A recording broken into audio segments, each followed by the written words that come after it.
One more, y'all. Hold on. It might pause for a minute.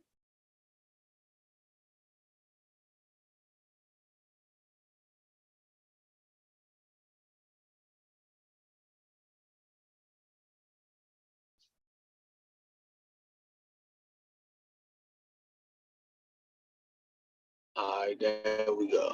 There we go.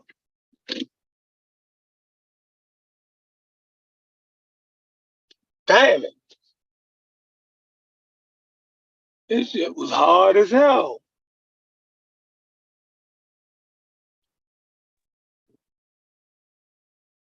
Corey, what up? What up, B? Man, this shit is hard as hell to do live on the phone, man. People be calling. It is crazy. It is crazy. That's why yeah, you gotta have your work phone and then you gotta have your family phone. You know what I mean? Yeah, man. That work phone ain't gonna never stop ringing. I'm tell you that. I'm like, this some oh shit. What's up, though? My family don't call me unless they need something. So you know what I mean. Mm-hmm. That don't ring. That don't ring that often. Nah, but shit, what's good, man? Headed to this other job site, man. Trying to make shit happen. You know what I mean? I seen you went live a little bit. I didn't hear nothing you was talking about because by the time I called it, you had already started another one. Yeah, because the phone that rung and that one clipped out. But I was going over the UNESCO joint, right? I had found out some stuff about the UNESCO general history of Africa, right? Right. You know, people say a lot of stuff about it, right? But I found out that the director of UNESCO for the general history of Africa, the director, the fucking chairman, was a black dude, from Africa. So it's no way, like, if they disagree with you, Diop, like, you can't. I don't even know how dudes claim, you feel me, that if something racist going on, and not only was the chairman and them black, right? Was actually from Senegal too. He was from the same country as motherfucking Diop, Oh, that's why he was a hater. He had hit one of Diop's girls, or Diop had hit one of his dude's girls. So back at home in Senegal, so he was a hater for real. Nah, I fuck with you. Hey, but I wanted to clarify something because y'all brought up something the other day, right? And it was what James was saying, which he was somewhat correct on that. They said he overwhelmed them with data. Not saying that the evidence was overwhelming, right? But saying that, I mean, to put it in layman's terms, right? The symposium only 3 hours. You can't bring a U-Haul truck of documents in. You know what I'm saying? Like they were saying more so like the amount of documents they brought was overwhelming. Not that their evidence was information. You know? Right. Yeah, I told Unc, I was telling Unc, I think I was on Smash Show. I told Unc, I was joking. I was saying what they did was the Gish Gallop in document form. You know what I'm saying? Yeah. But that's what I was I knew what James was talking about. I wanted him to go get it because American Dream kept telling me, y'all reading that wrong. Because they kept saying that they proved their point. Like Diop and them proved that. No, they didn't. They just brought a whole bunch of shit that the committee wasn't even prepared to deal with. You feel me? Like, y'all brought the fucking kitchen sink, and y'all fucking wrong, right? But the committee didn't have to look. The committee did not have to deal with everything singly that they brought because they said that they had methodological errors. So if somebody, it's like when your teacher tell you to show your work in math, right? Or she don't have to go through each all she gotta do is see, you're fucking up at stage 1 and 2. So it ain't even no point of going through all this shit with you, bro. You feel me? Absolutely. I know you arriving at the wrong conclusion because the top of the equation you started off wrong. You feel me? So you're not even using the correct formula. You know what I mean? Which is in math is a formula, and the rest of science and those other fields is your methodology, right? And they go hand in hand. Absolutely. So right. Well, so it's the order of operations. Order of operations. So yeah. Please excuse my dear Aunt Sally. Is kind of how I remember. Right. Pim dog. So, yeah. Parentheses. Right. Parentheses. Before he did the parentheses. They already knew before he did the parentheses. He came up with the right answer. You know what I'm saying? Exactly. It wasn't no way for you to do it. Yeah, it wasn't no way for you to come up with the right answer. Right? So, and they said that, some of the other contributors, right, and specialists, that was one of their claims. That, he had methodological issues. You feel me? Like, so it ain't even no point of even, you know what I mean, trying to nitpick through that shit. Bro, go back to the drawing board.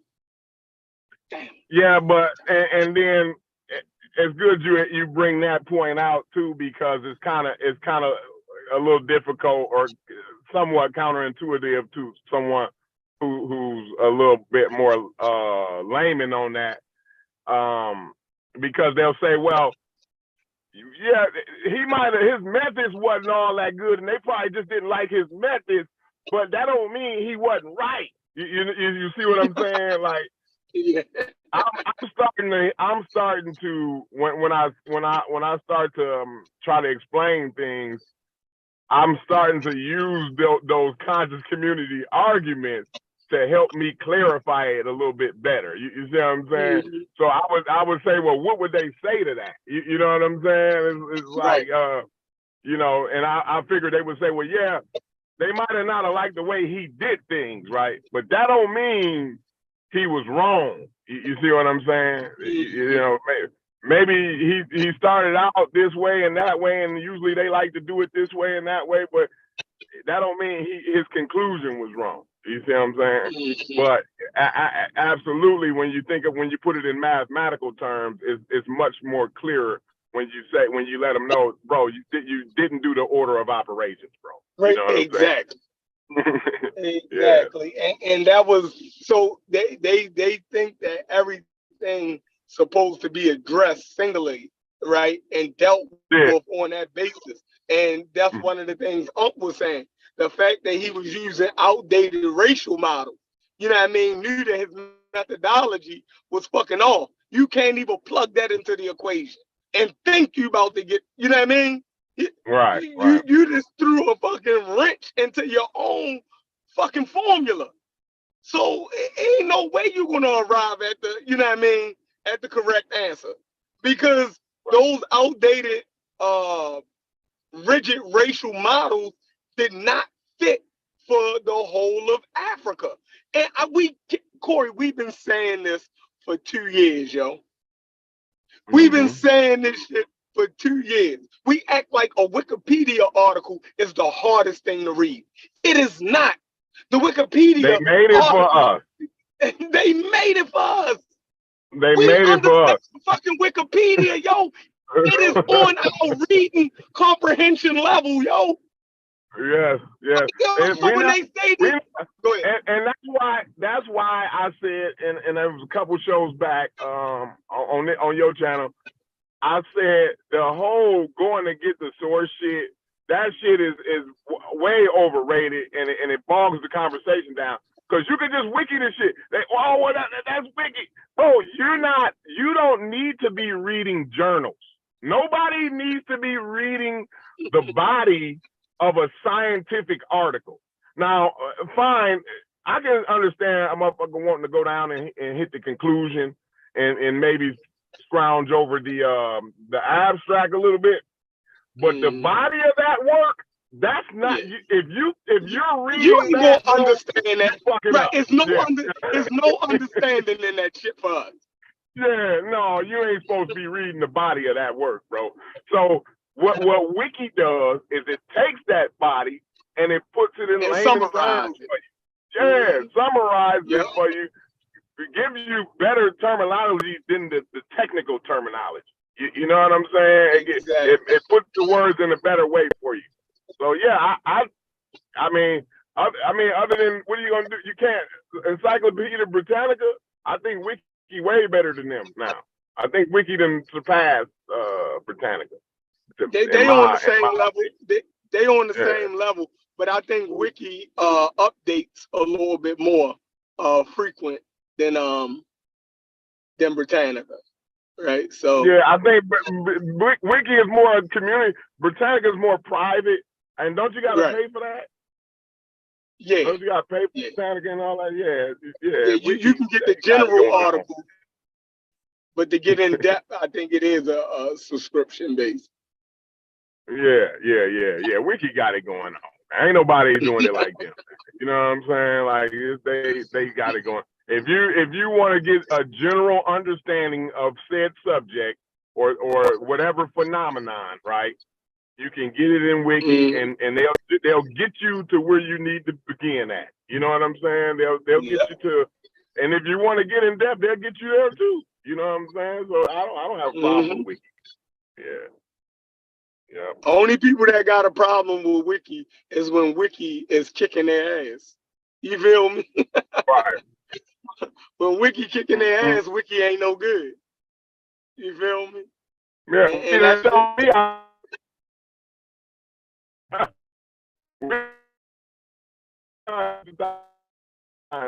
And I'm saying, like, who's the expert here? You know, I'm not in it. I'm only an expert in one field. You know what I'm saying? Yeah, Wiki didn't kick my ass a couple times. You feel me? Wiki done corrected me. So, like, it ain't like Wiki don't get everybody. You feel me? Yeah. Wiki get everybody. Yeah. Shit, Wikipedia is an independent ass kicker. It don't discriminate. No doubt. Ain't no discrimination. Ain't no they kick ass with no prejudice. Right. I've been arguing with motherfuckers, and I'm pull up the Wiki, and the Wiki motherfucking blow me out the water. I'll be like, shit, Wiki done got me. Mid-sentence. Mid-sentence. They done blew you. There's nothing wrong with that. That's what it's all about, man. That's what it's all about. Yeah. But yeah, I definitely, James and them. And I hate to say it, man, because I'm gonna say this is what I'm gonna say before I say this, right? And I've been seeing this going on, and I've seen this kind of before, but me, I hate to be always the one that got something to say about shit. You know what I'm saying? It seems like I'm always the one though. But anyway. Listen, I ain't even gonna do that. This is the way I'm gonna do it. I'm gonna do it a different way. This is what I'm gonna say, Shepherd.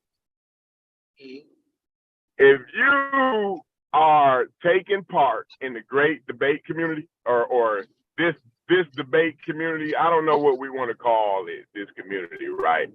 But this is the community where we bring ideas. Some ideas are on the fringe. Some ideas are on par with, you know, everybody's understanding or whatever, right? But this is where those ideas come to get critiqued, right? Now, when you get in this arena, there's certain things that come with being in this arena, right? And now, if I say to you, bro, you know, Chef, I think you pseudo as hell on that, bro. You pseudo as hell. Even if let's say I went over on Unbiased's channel. I'll use Unbiased's channel as an example. and it was just me and Unbiased, and me and Unbiased was having the conversation, and we brought up something that you and him was talking about, and I'd be like, yeah, Unbiased. Chef, he was pseudo as fuck on that one. You know what I'm saying? I don't know what the fuck he was on that day, but he needed to let me get some, or he needed to share with me. You know what I'm saying? Because that nigga pseudo as fuck on that one, right? That's basically what that is not disrespect. That's a call out. That's right. A call out. Now your job is to say, okay, well, show me. Show me where I'm pseudo at, right? That's your job. You think I'm pseudo on that nigga? Show me. Show me where I'm pseudo, because I'm standing right here where I'm standing at. Now you need to show me where I'm pseudo at, right? Right. When you come in this arena, those things like call outs, right? You have to expect, and you can't feel some type of way because somebody called you out. You know what I'm saying? Right. And I might be going over your head, but I'm just saying this so that this can be said, right? You might not even know what the hell I'm talking about, right? But I'm just saying it so it can be said. You can't call foul when you come in this arena and somebody touch you. You know what I'm saying? Because this is an arena where when you put that, when you say something out on these airwaves, it's all legal. Everything from then on out is legal. If you don't want it to be legal, shut your goddamn mouth, go in your room, close the door, get up under your motherfucking bed, and then say that shit, right?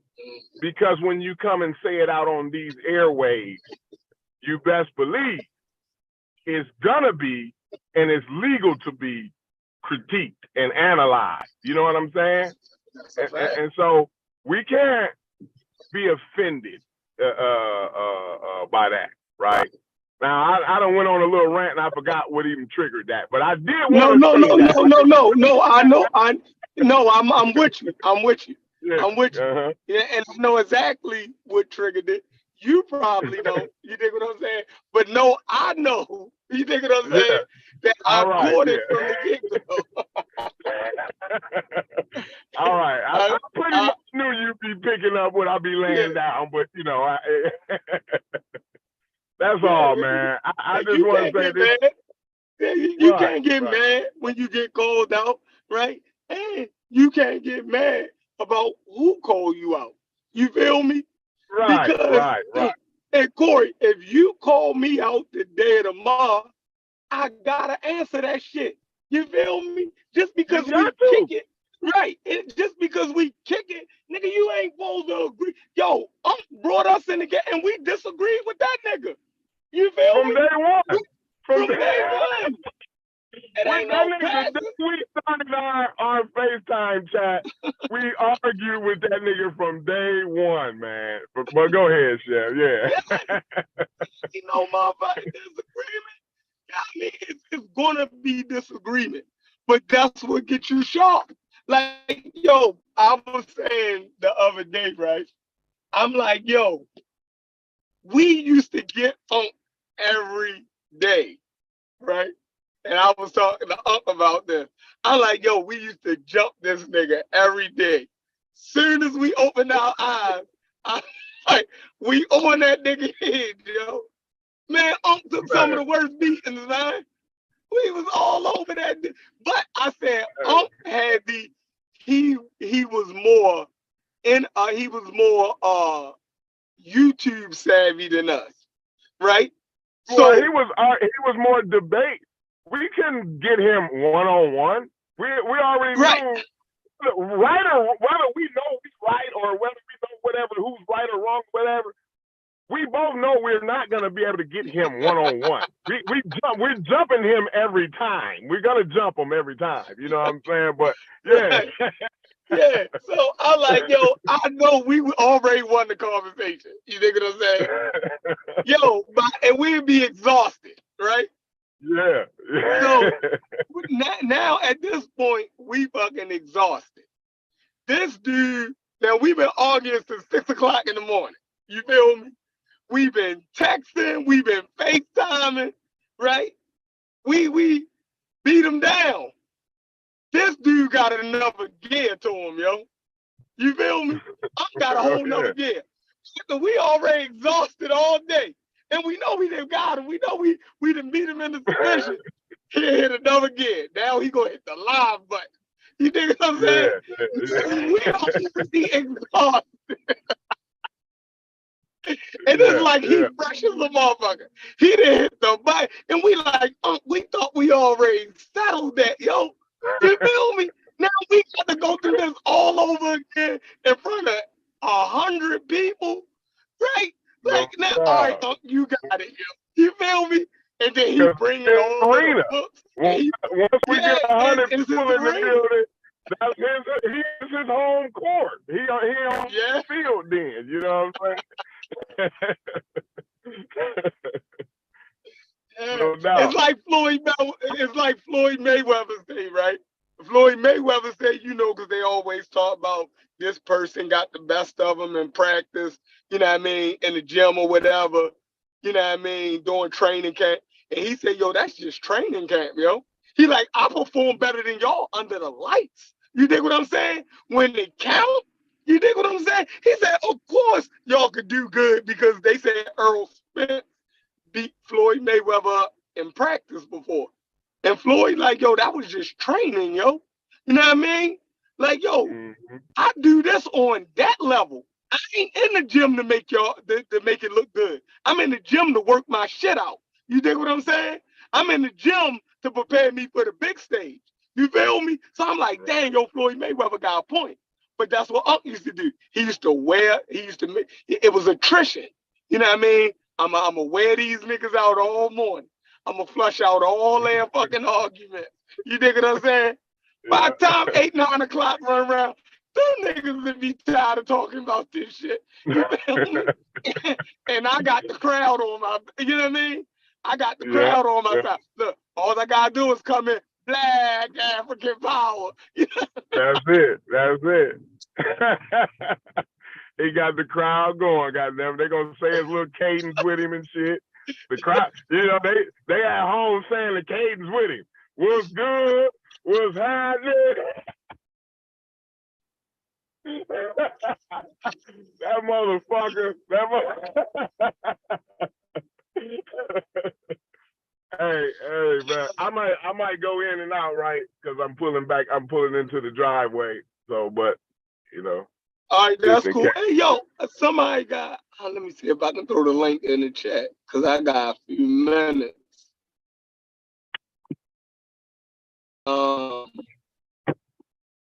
I got a few minutes, but I don't even think I can put the link in a fucking chat. If you can grab the link and throw it in the chat for me, that'd be cool. Cool. Oh, okay. Hold on. I'll tell you what. I'm gonna run in. You can copy it. You can copy it out of the Facebook joint and just go to YouTube and throw it in there. Okay. Yep. I'm gonna do that. Okay. I'm gonna copy it out of the.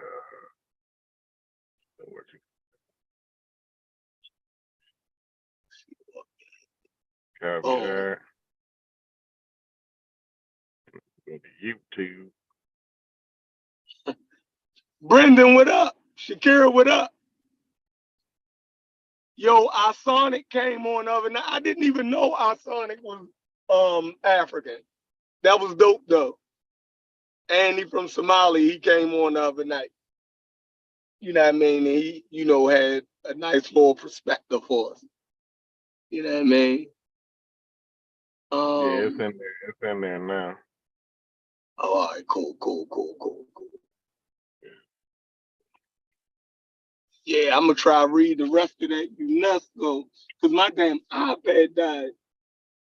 Man, it was a rough day today, boy. I got rained on.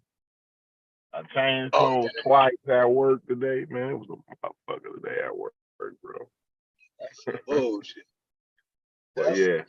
What you saying though? You about the UNESCO? Yeah, the director, the CEO, whoever he is, it messed me up that people say certain things about UNESCO. And in 1974, the one who did the symposium in the general history of Africa, the fact that he was a black African, you dig what I'm saying? It shows that they really was set out to, give Africans a fair shake and write in their own history. Well, you dig what I'm saying? That's what it was all about, though. They was trying to have the Africans tell it from their side. You know what I'm saying? Give the African perspective. You know what I mean? Yeah. So when people act like it wasn't that it wasn't fair, that they was being biased in any type of, no, they wasn't. You feel me? They just didn't agree with the motherfuckers. Yeah, but as far as I don't know that I'm totally and I don't know that it's totally telling the story the way it's honestly when they say like Diop was wrong because he used words like Negroid. I don't think like that's. I mean, that was wrong. Fine, it was outdated, right? But I don't think that's where he was totally wrong at. You know what I'm saying? Like I think his whole idea was wrong. You know what I'm saying? Not just because he used outdated terms. Yeah. It No, seems like I agree with the way it's being I agree explained. with you. Like yeah. So the way the way explains it is that he was wrong for using Negroid. The fact of the matter is, whatever you want to call those people, the people that used to be called Negroid, the Egyptians wasn't those type people. That was the Absolutely. point. You feel me? Yeah, that's the point. Now, that's the point that I'm trying to get clear out here. You know what I'm saying? It's like, I agree, fine, but I don't think the whole truth is being told. I think parts is being left out here. You know what I'm saying? But yeah. It just ain't being explained the right way to me, in my opinion. Right, and then Goldie, right, the other day when he said it, I said, all right, I'm gonna start saying it the way he said it. As blunt as possible. The ancient Egyptians wasn't Negroid or Congoid in morphology. So absolutely. however you gotta rationalize that using black, white, if something is outdated, who they said had a Negroid or Congoid morphology. Skull type and all of that, right? Whether it's an outdated scientific term, it's people that you come from, and in Western Central Africa, they have a look. It's just like saying that the ancient Egyptians wasn't East Asian in morphology. No, they wasn't. You can literally say that. You dig what I'm saying? And we know that East Asian, a Chinese, do not fit the morphology of the ancient Egyptian.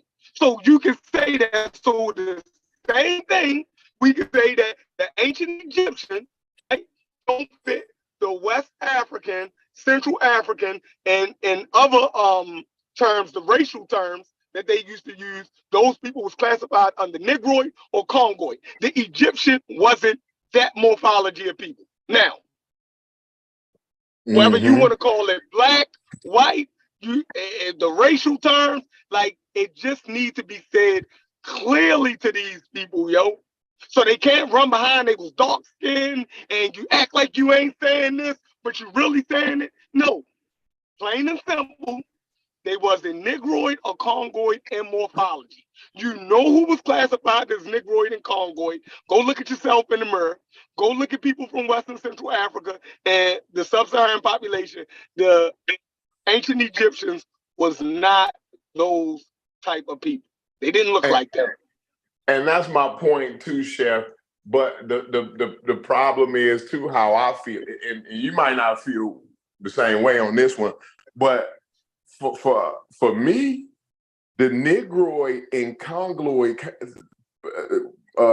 terminology is for us. It's for our type of conversation. we're not the expert scientists that these morphological descriptor words, right, are obsolete for, right? It's not obsolete for us. It's obsolete for the geneticists and you know what I'm saying, and scientists and all that. When we're having conversation, right, we had to have place to eliminate ambiguity. It's right. best that we use descriptor words that way. You see what I'm saying? And that's in my opinion. You know what I'm saying? Because we're not writing a paper for Scientific America or nothing like that. You know what I'm saying? We're having a conversation where we're trying to get clarity. Now, right. muddying the waters with saying, oh, well, they don't call it that no more. Or they don't, you know how niggas say when you're talking about Egypt or something, and they say, well, they didn't used to call it Egypt. It's like, bro, that's beyond the point, bro. You know what I'm saying? Like, the point is, we know what geographic location we talking about, right? Right. And to eliminate the ambiguity, we're gonna use the terms Egypt. we use in every day. You see what I'm saying? So I think you know what I'm saying, and that's just my opinion. I think it's all right to use words like Negroid and Congoloid or whatever, Caucasoid, because it helps. At least it helps me, especially with it give you a visual. It give you a visual picture. Yes, absolutely. Yeah. That was with the visualization. American Dream, what up? What's happening, Chef Rain? What's up with you? Peace. Can you hear me good? Dream. What up, bro? Peace, Corey. Yeah, respect to both of y'all. The only thing I wanted to add, Chef, to the whole conversation, is that the International Scientific Committee that was put together to kind of oversee everything, they kind of okayed who all the authors and editors would be. And then the final draft had to be approved by that scientific, by that group. That's the group I think you spoke about earlier. Right. That 2/3 of them had to be African. And just to speak on whether or not Diop and Obenga got a fair shake from them, guess who was on that committee? Who? Diop and Obenga. Right, definitely. Yeah, they were on the approval committee. They approved everything. So what Smash wants us to believe is that everyone at the symposium, including Diop, were asked to send in their work to this committee, and then the committee liked Diop's the best and chose his. But Diop was on the committee.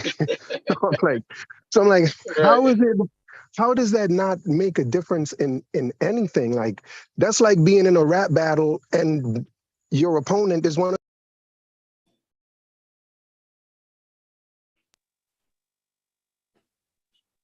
I'm sorry, so I had a phone come in. Can you still hear me? I was gonna say, yeah, I thought you went out for a minute. Yeah, I can hear you now though. Go ahead.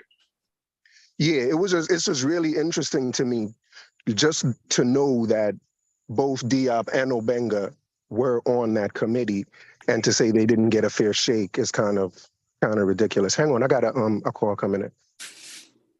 Hey, Gullah, you still here, Gullah? I thought Gullah had jumped on. Gullah, jump back in. Yeah, I think y'all brought out. I was gonna say, I think y'all brought out some good ass points the other day on the show. The other day y'all had, man. I think of a couple ones that that I thought was real good in a second. But yeah, man, that was a real good show y'all had the other day. Even with James, I think he helped tease out some shit to help make shit more clear. You know what I'm saying? Especially with Ngozi. going in as far as you know what this is what I wanted to say about that too. As far as the genetics goes, right? I think we need to spend more time talking about the North Africans and you know the genetic what do you call it, mutations that happened inside Africa. See, because when they talk about the basal Eurasian, right? And I hear what James is saying a little bit, because they're a little confused there as far as, you know, it's a little counterintuitive as far as the name, you know, the name Basal Eurasian, first of all. And they're not as solid on that as they like to be, right? Well, what I want to say is a lot of times we get to talking about these back migrations and these mutations that may have happened outside of Africa and things like that. I don't think we spend enough time really giving an understanding that a lot of these mutations, especially in North Africa, they happen in Africa. In Africa. Yes. You see what I'm saying? And seeded, that doesn't make these people populations. Right, mm-hmm. right. And yes. then they seeded populations outside of Africa that came back in with those same markers. I think it's been said. But they don't. What I'm saying though, Sheffrin, you skipped the part right there. You hit it on the nose, but you skipped. They don't understand that them people went out of Africa, right. Sheffrin. They already look like them. That's an African gene. When we talk about those Eurasians, right? Those are Africans that left out of Africa. Right. They didn't go far, and they still kept coming back in. See, it's I don't know. I'm not putting it in the best words, man. I swear. And Goldie probably can put it in better. You probably can too. But yeah, go ahead. Right, go ahead. But see, that's my whole thinking of it had to change, right? And the reason your whole thinking of it got to change because we're trying to clothe these genetic mutations, right? We're trying to put skeleton on it. Then we're trying to put muscles over it. Then we're trying to put a skin over it. And then we're trying to put clothes over it to see. We're trying to see a person, and right. we're looking at a genetic mutation, and we're trying to put a face on that motherfucker. Right. Oh no, we got it fucked up, right? Because it wasn't until Ngozi threw me something, right, about the Western Central Africans morphology and the oldest, right, skulls that was found of people that had our morphology, right? It wasn't as old as I thought it was, right? So I said, oh shit. I said, damn. So I'm thinking the whole time that everybody in Africa, before they left out of Africa, looked like us. You dig what I'm saying? Yeah, and that, absolutely. Every human population went through adaptations and changes, right? So how they looked 100,000 years ago, right? When they left out, ain't nobody look like the current populations of people, how they look nowadays. So that's the part that fucked me up. And that's where everybody else is stuck at because I had a hard time grasping that. I'm thinking, I just found out. Yeah, I just found out. Well, if I'm understanding correctly, because I got into the weeds and into the,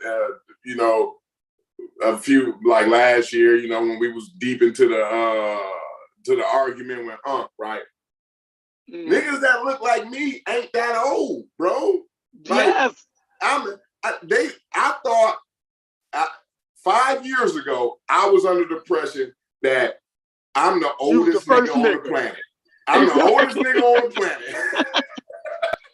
But I'm only 10 to 12,000 years old. Right. I'm the same age as the goddamn Native Americans. It's crazy, bro. Exactly. It's counterintuitive. You know what I'm saying? Hey, can I ask if the ancient Egyptians didn't look like us, what is the point of us studying them and trying to learn so much about them? Because in my estimation, the main reason people are, especially African Americans, the main reason, and if you listen to Smash speak, like Smash will look at like ancient Egyptian pictures and be like, this guy looks like he could be from Oakland. This guy looks like he could be a quarterback. That's so it's the like, point. so in my estimation, like, so my question is, if people don't think that they are the ancient Egyptians, what interest do they have in studying it the way they do? And is there an interest like that? Like, because if you prove that they're not them, they're just going to probably more likely lose interest in the whole Egypt thing and not even think about it anymore.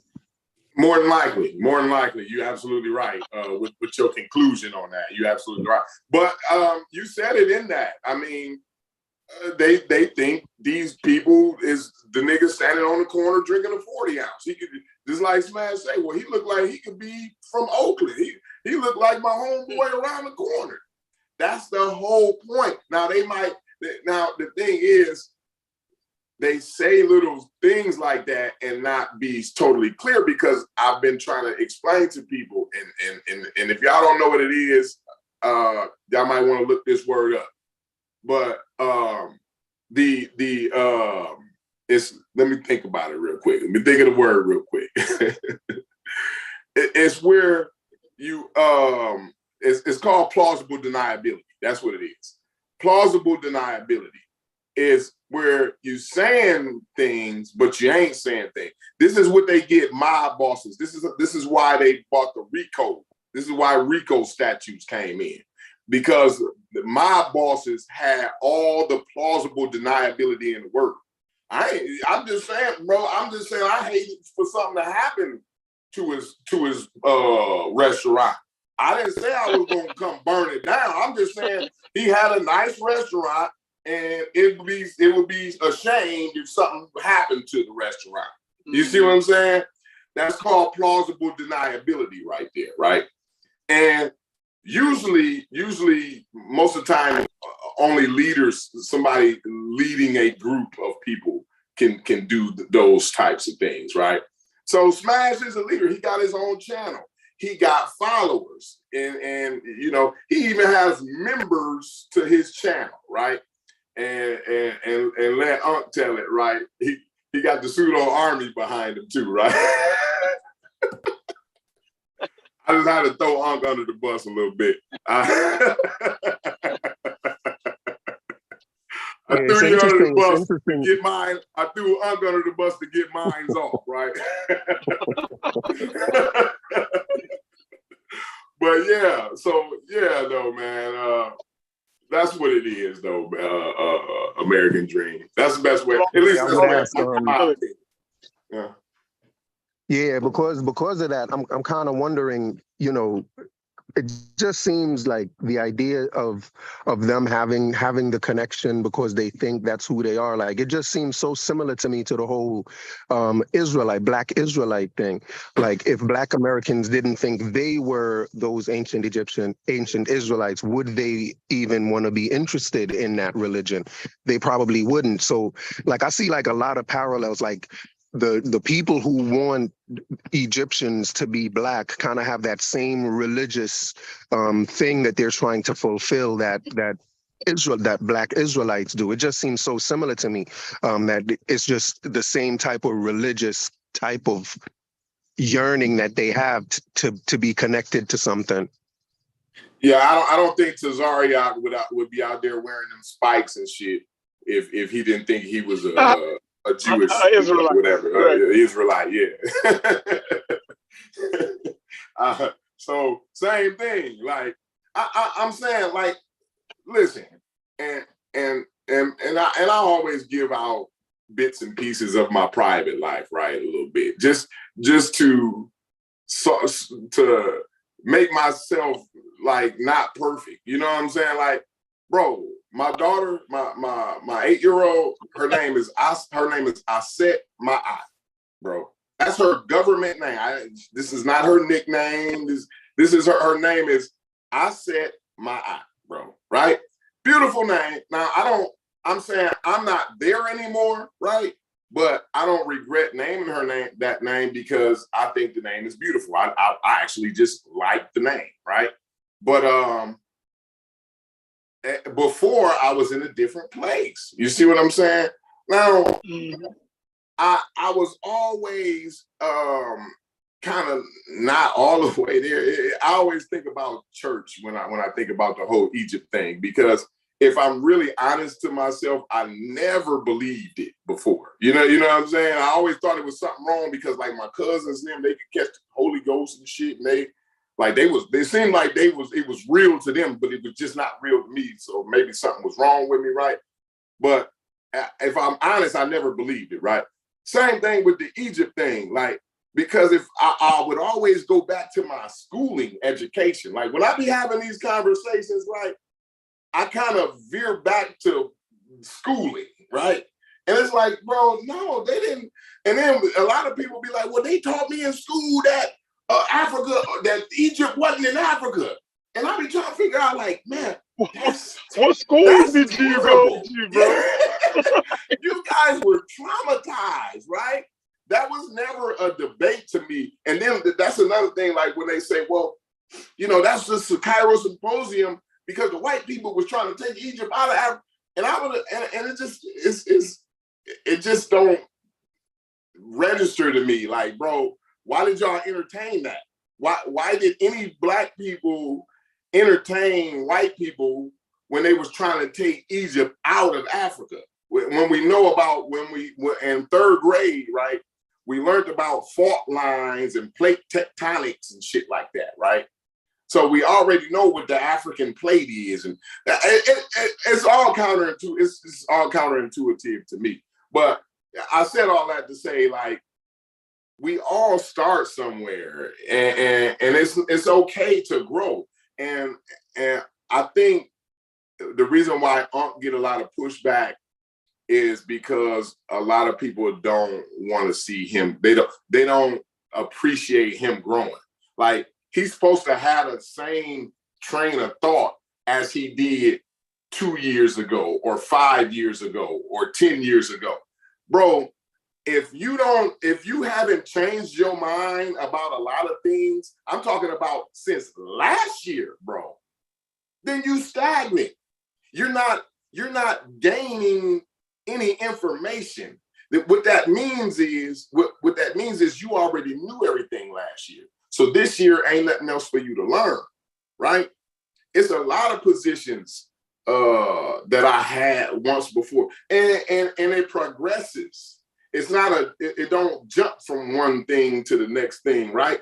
It's a progression in learning, and you get from one place to another. And I think that's why Unc get a lot of pushback, because he's getting from one place to another. But I think a lot of that pushback because he does a lot of enabling. And then once he done enabled them, and then now they done ran off, now he find himself fighting that same, those same arguments that he enabled. You know what I'm saying? So they don't appreciate somebody that can grow. But go ahead. The enabling you're talking about is when he talks about Black African power, like that type of stuff is what you're calling enabling. That's good propaganda. I like that about him. That's a good Black African power. I'm gonna say Black African power, right? But I do think he gets pushback for that, though. Like, I think he gets pushback for that, and I think he does deserve to get a little pushback for it. I see, yeah, I can see. No, because in one breath, he says, he's about scientific literacy, and he'll go into where Black is not scientific, and he'll go into the whole Diop thing where it was shown that Black, you can't prove Black race with genes and race is a pseudo, like he'll tell you that, but then in the same breath he'll still talk about Black African power. So he still uses that, an unscientific understanding of Black, when it suits whatever he wants to do, when it suits his political agenda or his social agenda. Like, he will rock with the unscientific idea of Blackness. And from my estimation, I'm like, if you can rock with unscientific stuff when it's convenient to you, why can't other people, like Christians, rock with unscientific shit when it's convenient to them? And I think that that's some of the pushback that kind of deserves a little bit, and that's some that I see him getting as well. So I don't think Ankh is totally innocent. I'm not saying it's unwarranted, right? I'm not saying the pushback is unwarranted, but definitely, I think like some of the more he can contradict it. He can contradict himself. He a big boy. He can fight his own battle. Like, right. We all have contradictions, right? Somewhere, and certain contradictions we willing to stand on. You dig what I'm saying? We think some we human. You dig what I'm saying?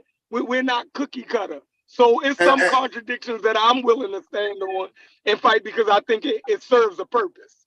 Right? But go ahead. And human beings are complicated. So it might seem contradictory, but he may not be explaining it in a way that's in his head. It's not coming out of his mouth the way he's visualizing in his head. And that sometimes I have a problem with that too. But yeah, so but with that being said, like I said, I'm not saying it's not unwarranted, some of the pushback, right?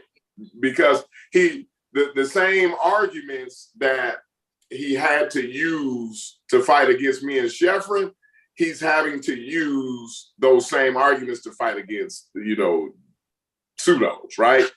Because, I was going to say Smash. Well, we're not necessarily speaking about the same people. Right, yeah. Gullah, what up, Gullah? Gullah, what's up? You've been sitting there. What's good with I'm at work, so I'm be in and out kind. I'm listening though. You know what I'm saying? I'm gonna say, this is political right to, to say that we all have a political reality too outside of science. Absolutely, that's a good point. Yeah, absolutely. Sure, but a lot of people also see their religion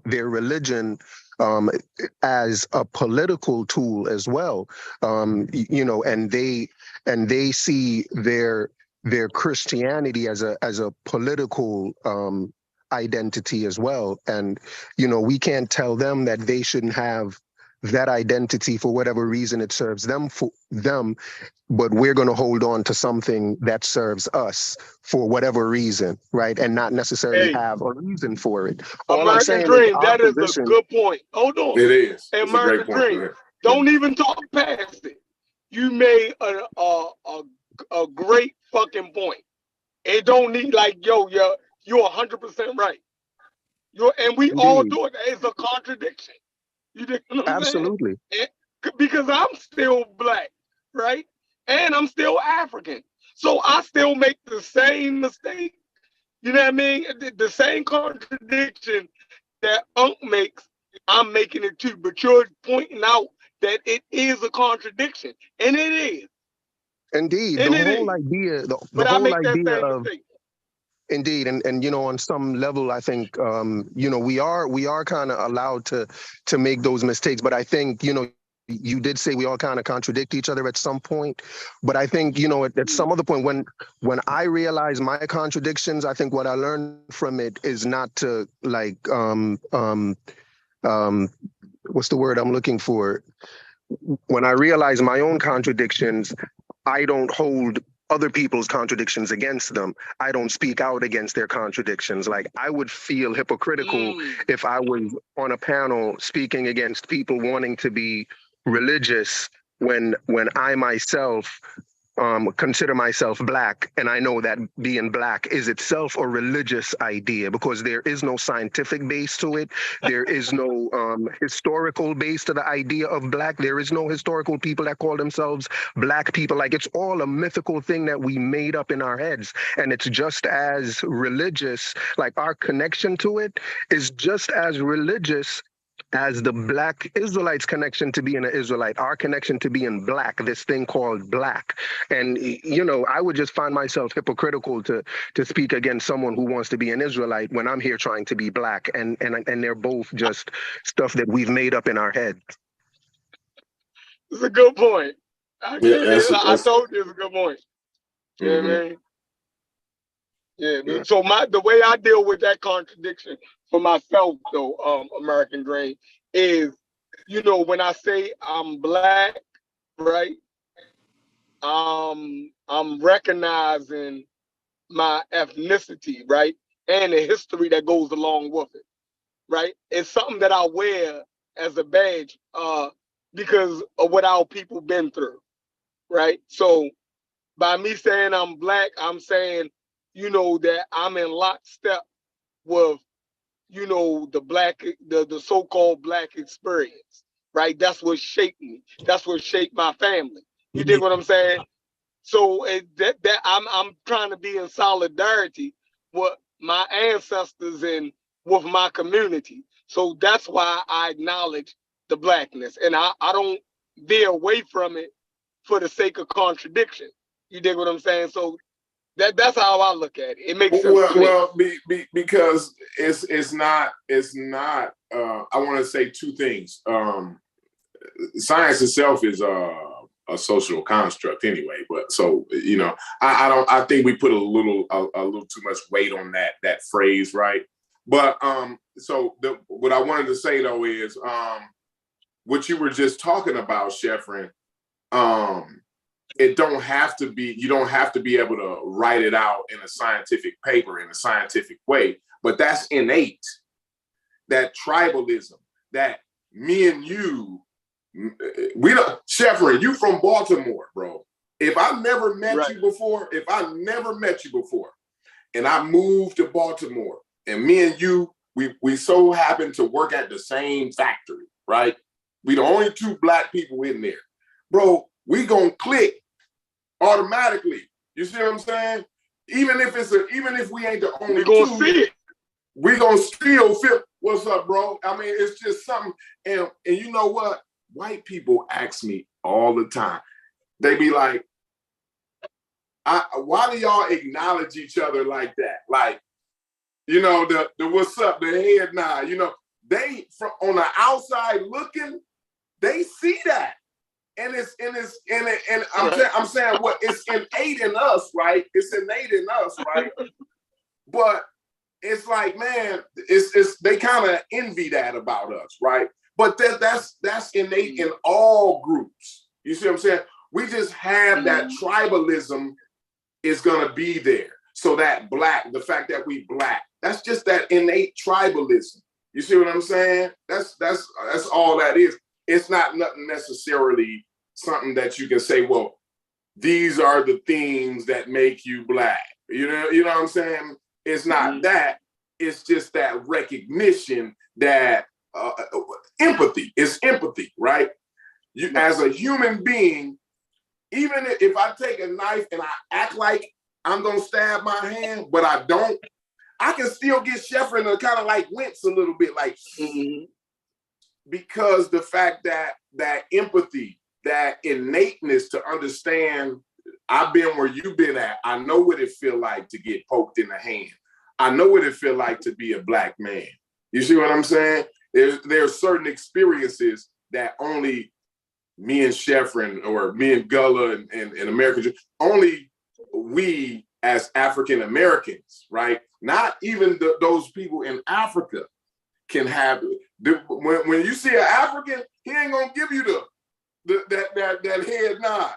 When you see a continental African, he don't have that automatic eye contact and that head nod to you. You know what I'm saying? He don't have that in him. That's because me and you we recognizing, yo, we in this motherfucker, right? Absolutely. When these motherfuckers act crazy, you know what I mean? Motherfuckers, you know where we at? We surrounded. You know, Bro. we like, yo, we surrounded, motherfucker. You feel me? Yeah, all right, I see you in here, boy. I got you. I ain't even gotta say we eating lunch together, Sheffrin. You already know we eating. You know what I'm saying? You gonna come by? You gonna come to my car for lunch or whatever? You know what I'm saying? Or whatever. However they do lunch or whatever.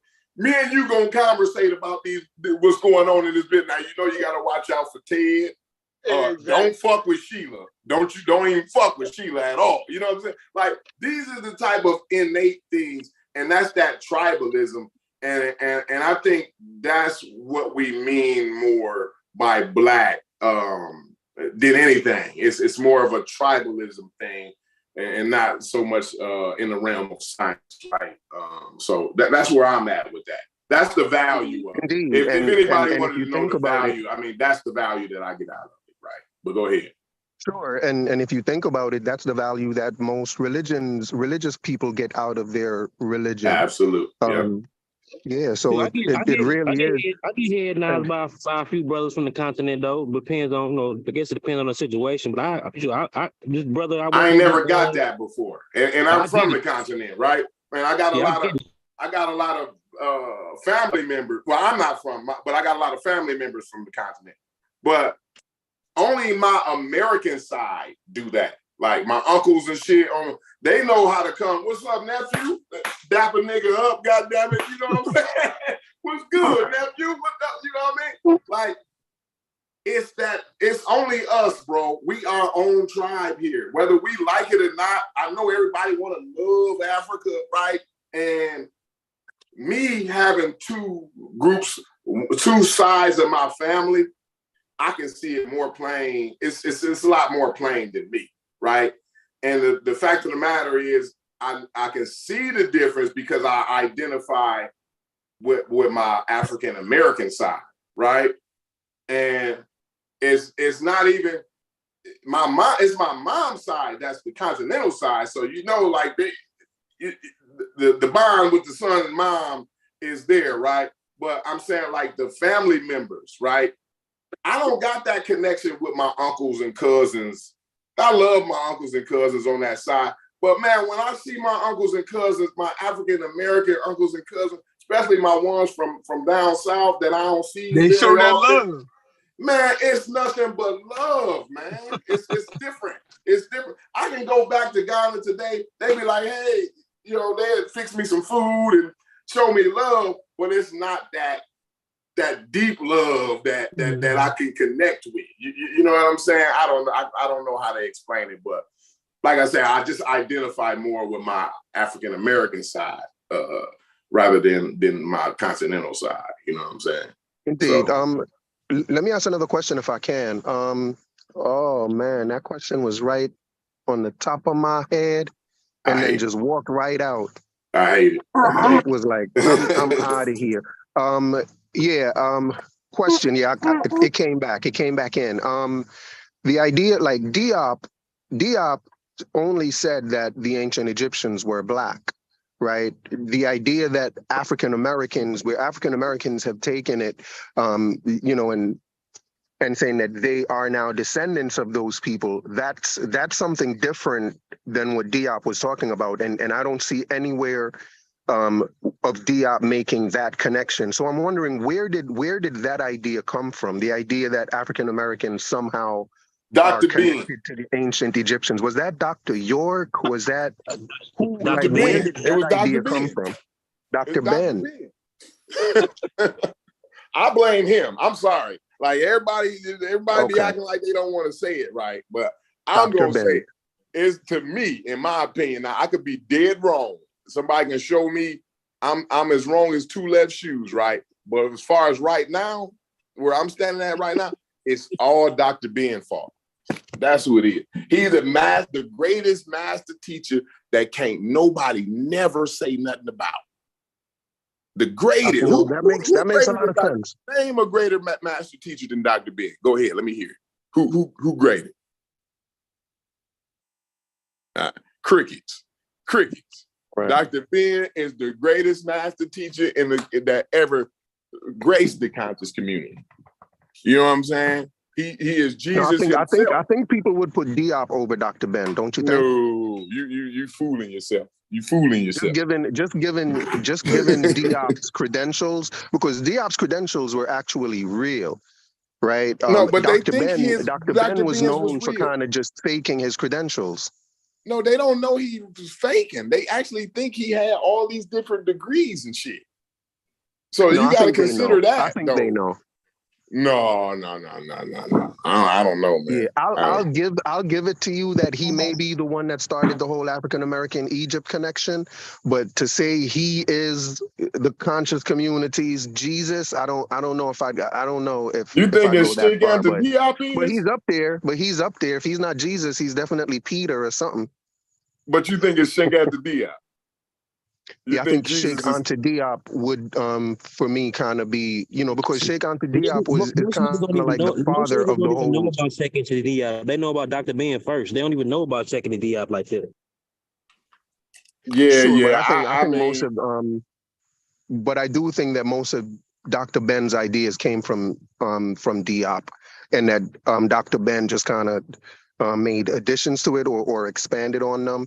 But I think, the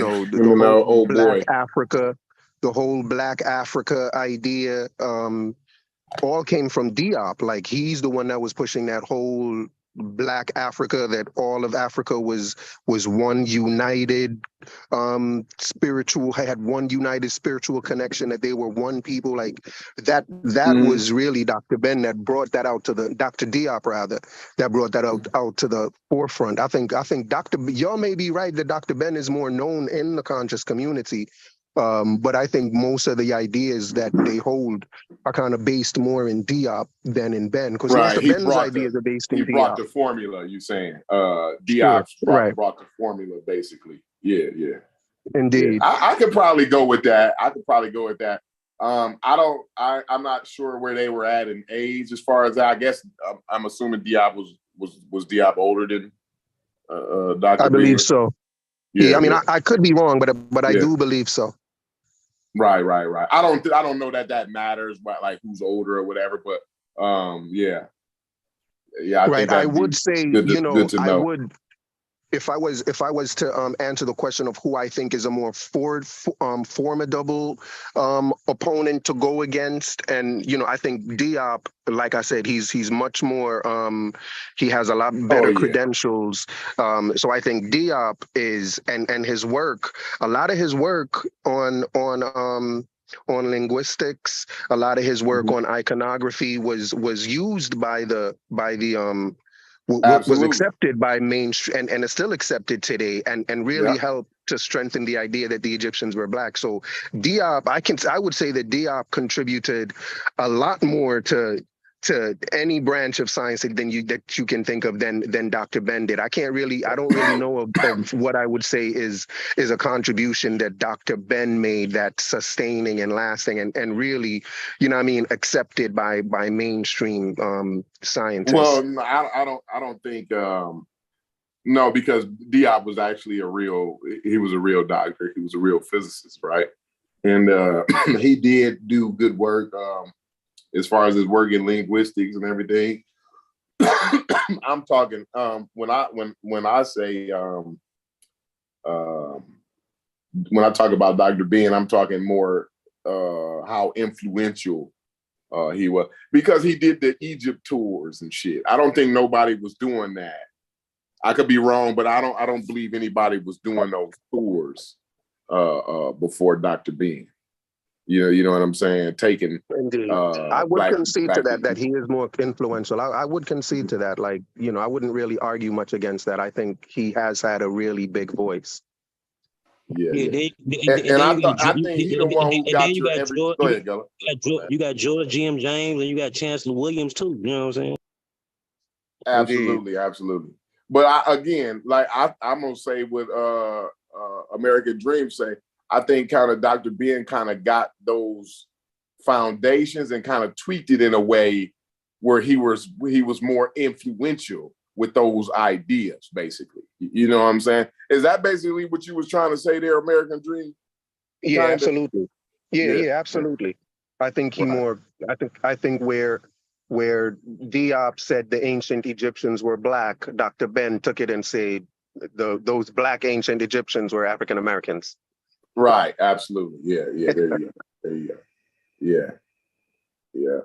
And like I said, man, the with the trips, you know, to the Egypt trips, man. I mean, that's pretty big there. You know what I'm saying? That puts a big footprint, at least in that Blackology community. You know what I'm saying?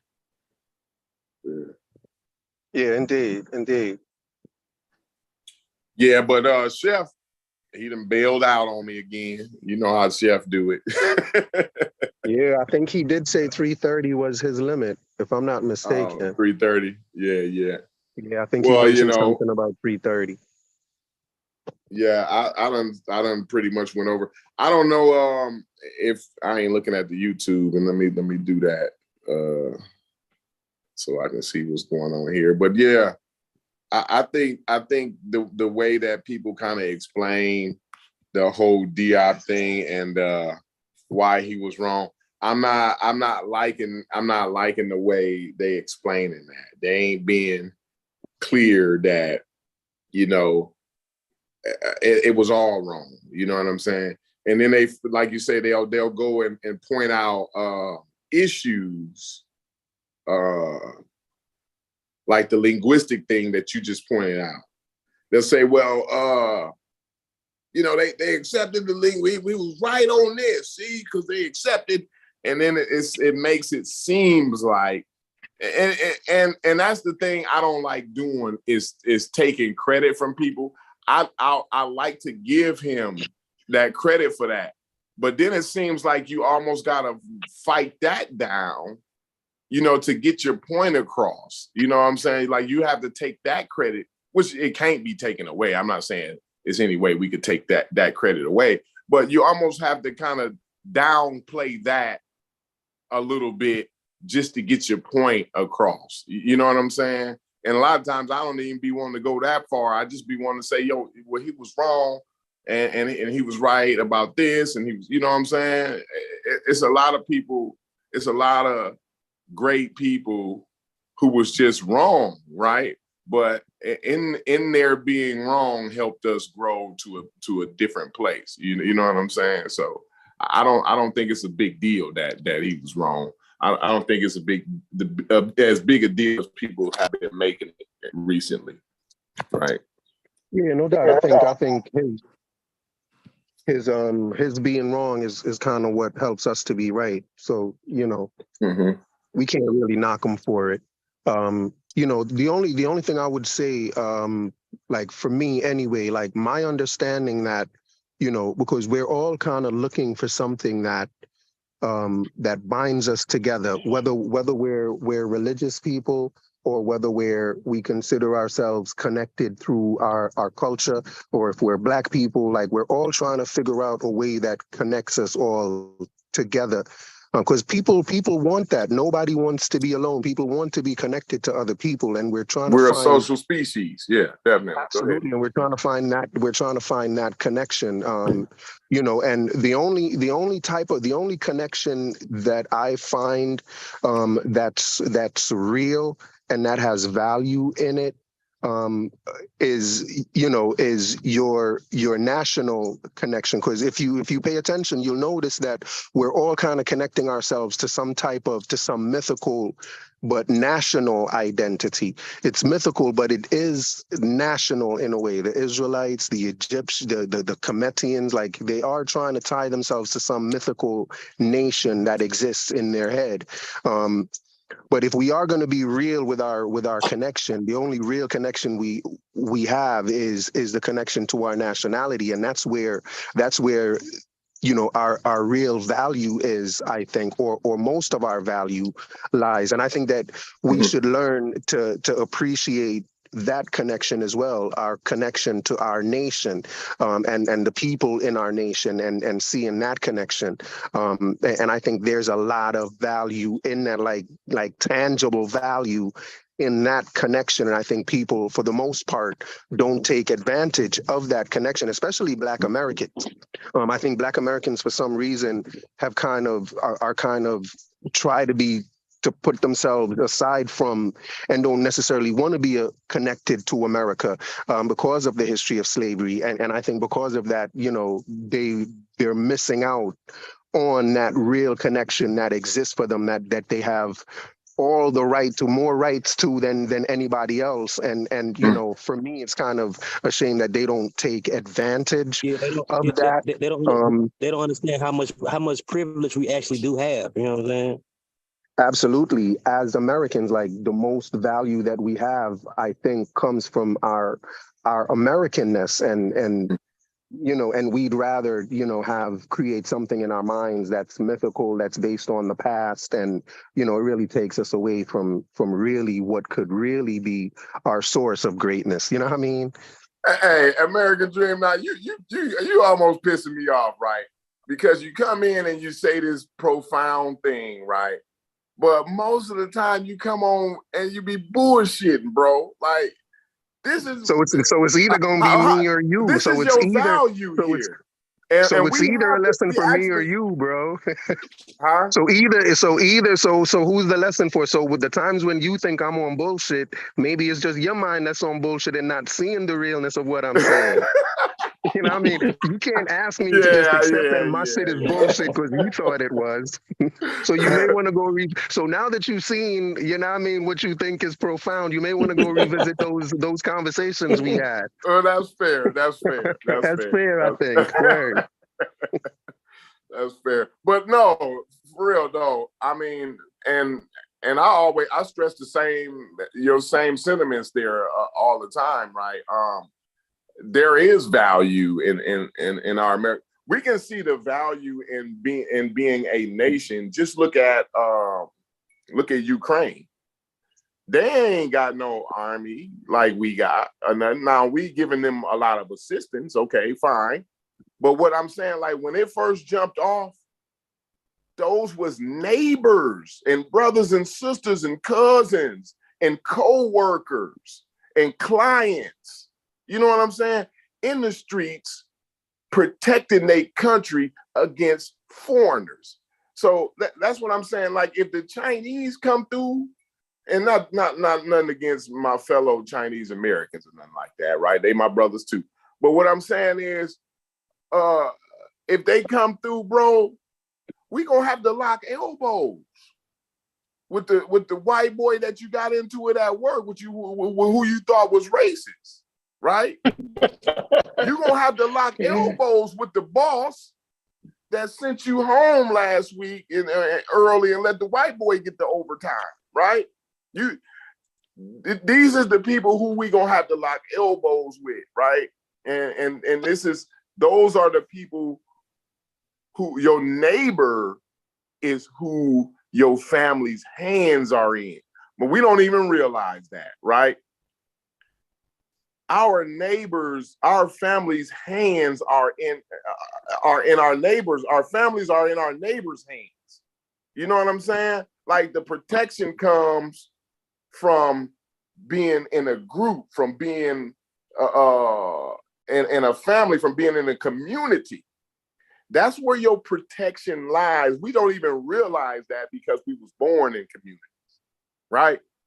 But if you don't have, if you out there lonely and it's just you and your family, and then everybody else got communities and sections and groups, right? You realize the value of being a part of a community, right? And so I'm just now learning that the value of my house is tied into the value of my neighbor's house. Like, if my neighbor doesn't keep his house in order, it's gonna bring down the value of my house. Depreciate your shit, yeah. Absolutely, regardless of how if much your work I put neighbor into called it. the police to his house, if he have too many domestic calls to his house, that bring the value of your house down, bro. Mm-hmm. If they can look up and say, well, damn, the police been called in that neighborhood 30 times in the last year, right? And 20 of them was because Danny down there get drunk and want to beat his wife every other weekend. You know what I'm saying? he's affecting the value of your house. You absolutely right. It turned us into Karens and shit. Yeah, now you got to go down there and get in Danny's business. You know what I'm saying? Like, goddamn, Danny, what the hell? No, I'm fucking around. But you're absolutely right, though, man. You're absolutely right. Go ahead.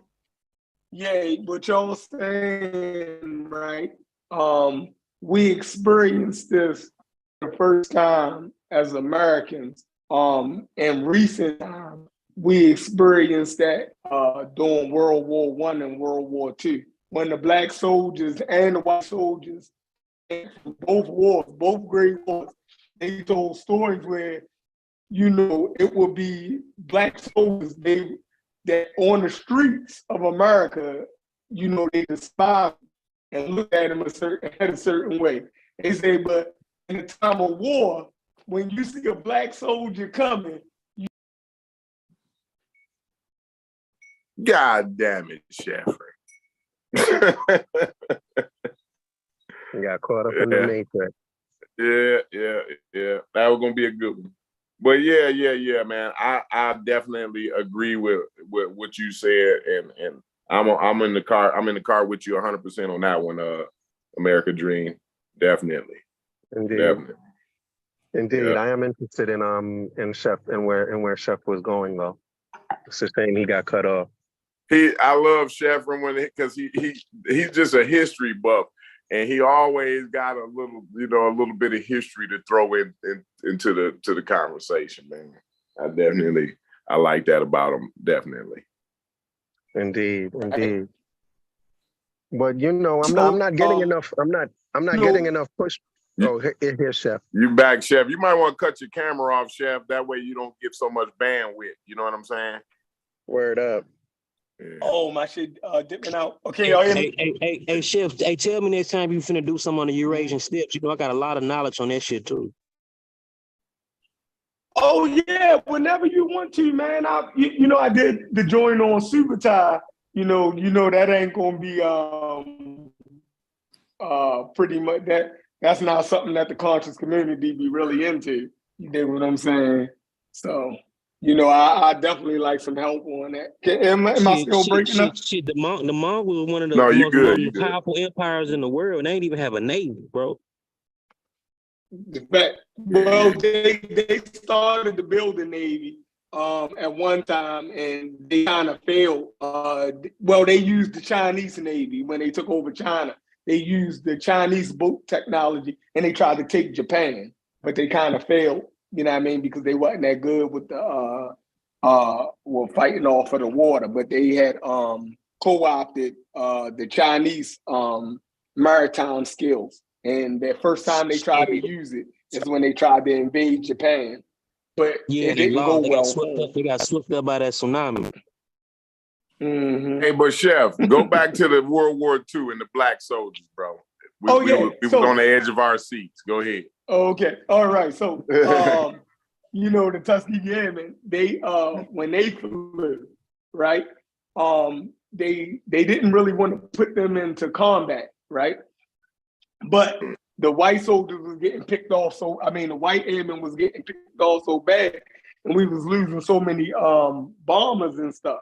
Right, so the actual bomber pilots was scared to go up, right? And I think it was one time over, I forget what city it was. They ended up sending Tuskegee Airmen up, right? The black, and it was one of their first times that white people actually seen, you know, have fought side by side with black air pilots. Right, they had flew missions before, but a lot of the missions was reconnaissance, right? And ain't nobody never see if they really could handle a dogfight, right? So when they actually went to war, you know, one of the white soldiers said, man, when they looked over, right, when these German planes started getting picked off, they're like, who the fuck is picking these planes off? You feel me? Who keeping them up? And then when he said, one of them said, I looked over and there was a black dude on my wing. That was the first time he said it was one of the happiest times that he ever thought he would be happy to see a black face. And that shit crazy. And that's that neighborhood shit that we talking about. You feel me? At a time of war, you dig what I'm saying? That dude that's in the foxhole with you is your brother. You dig what I'm saying? Mm-hmm. No matter how many issues y'all have, you dig what I'm saying? Domestically, right? When something outside your country, when you have a non-domestic issue, right?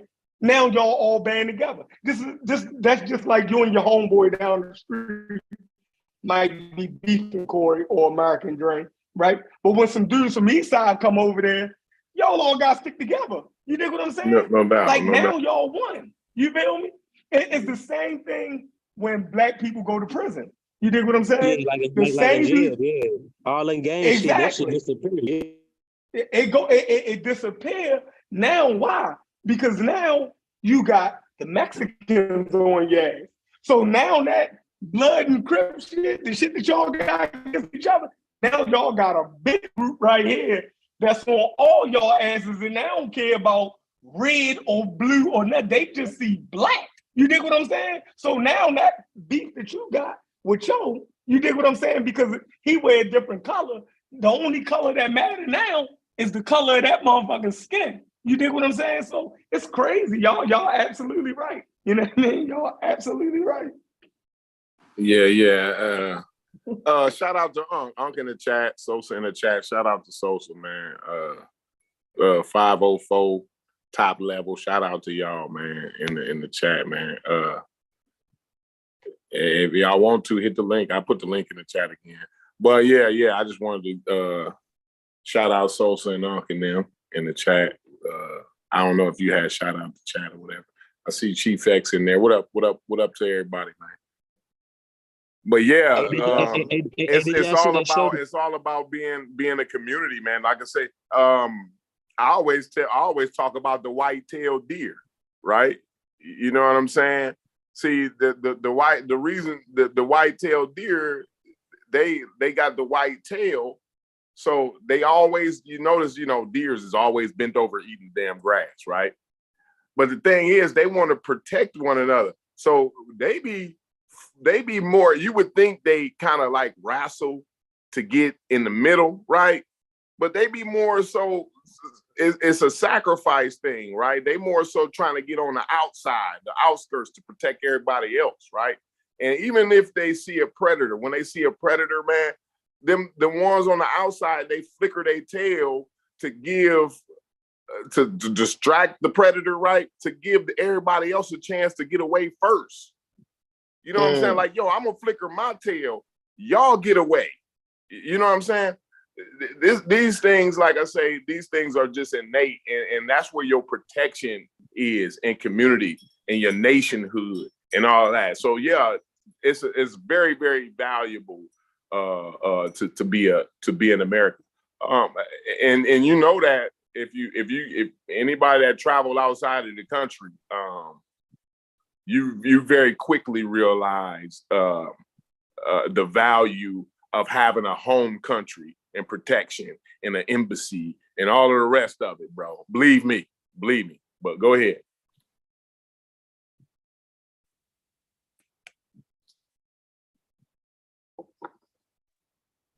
Yeah, the only thing I would add, if I can, is people do also can build communities based around their religions, and there are a lot of communities that exist that are like that.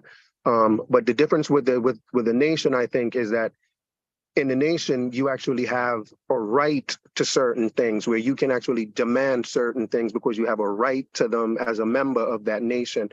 As a member of a church community, they may do really nice things for you, but you don't have a right to demand anything from them.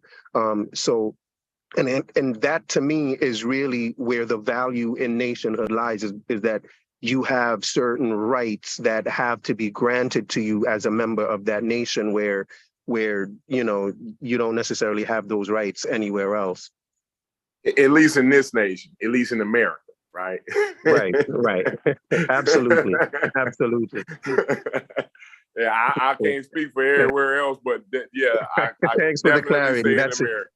That's an important clarity. Yeah.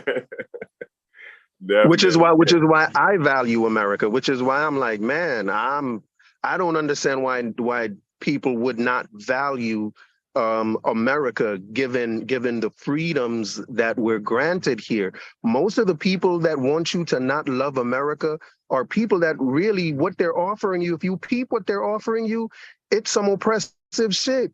Like, if it's not Marxism, it's some other religion that's oppressive and that takes away all of your freedoms. And I'm not willing to give that up for what I have here. Like the liberties that are granted to us as Americans are priceless, I think. And none of these other organizations that are trying to draw you away from that, I don't think it's worth it at all. And I think we're better off.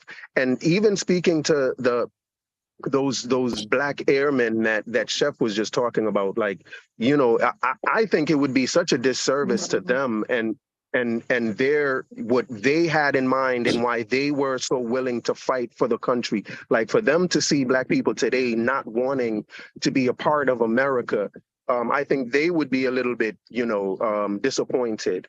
And what I mean, and I'm disappointed as well because I think Black Americans are the heart of this country, and that one example is a perfect example of that. And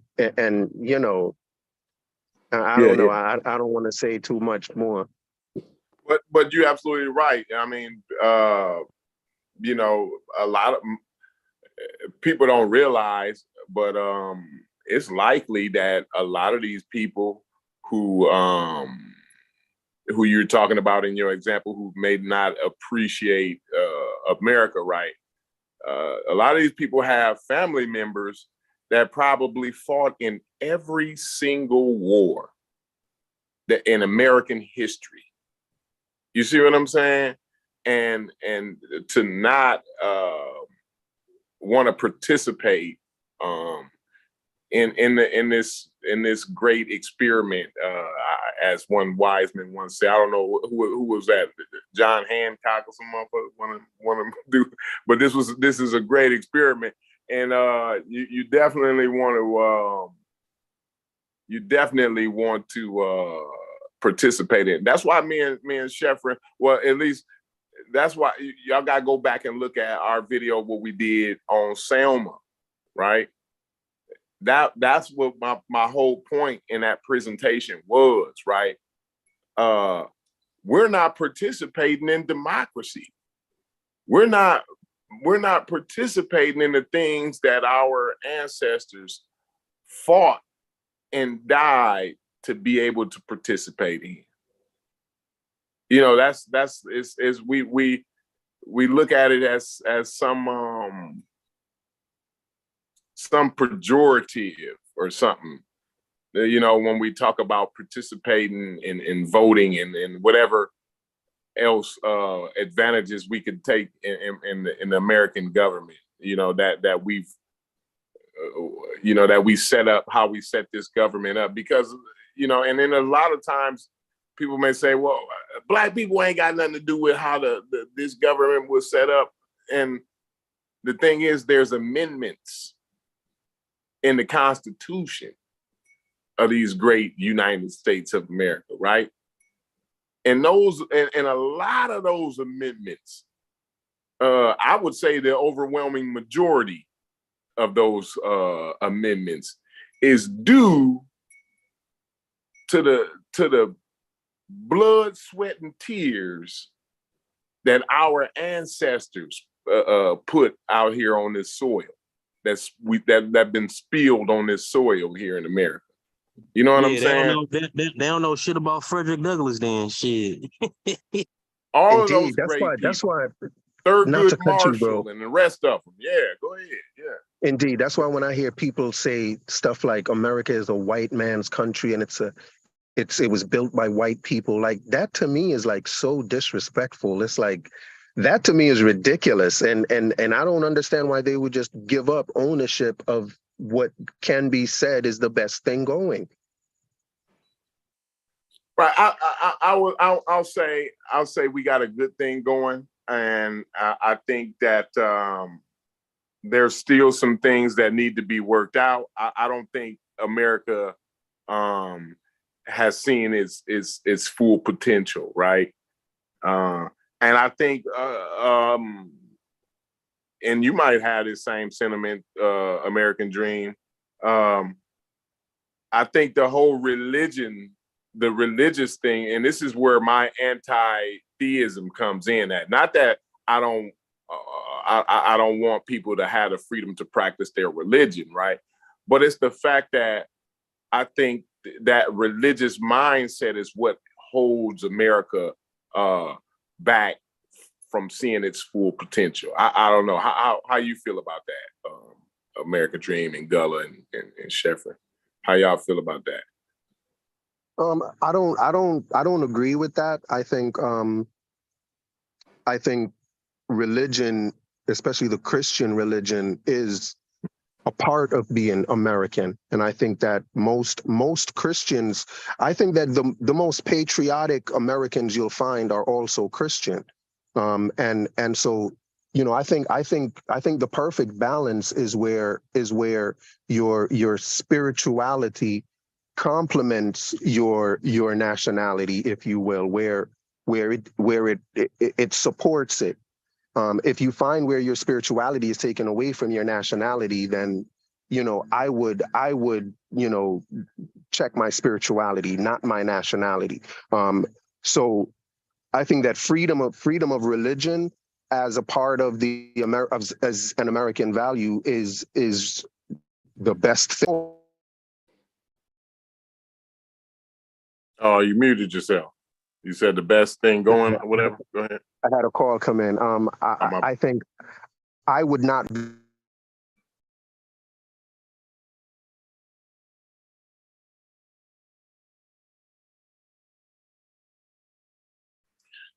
Yeah, American Dream got a call. But yeah, I'm hearing basically what you were saying there, American Dream, and I would tend to disagree with that. What I will say, what I do agree on is the last thing you were saying is that freedom of religion is one of the best things. I don't know if you were going to say that America's one of the best things that America's brought to us, but yeah, go ahead. You can go finish. You can go ahead and finish. Go ahead. I'm sorry that the call came in. I kind of lost my. Well, what was I saying? Yeah. So you was in there. I got pretty much what you said, right? I think you was kind of ending up, but you were saying that, you know, freedom of a religion is one of the best things going, and I would tend to agree with that. I wouldn't disagree with that, right? But I believe where I disagree with is kind of like the first part of what you were saying, like because I think that's the whole Christianity and having and identifying America with Christianity.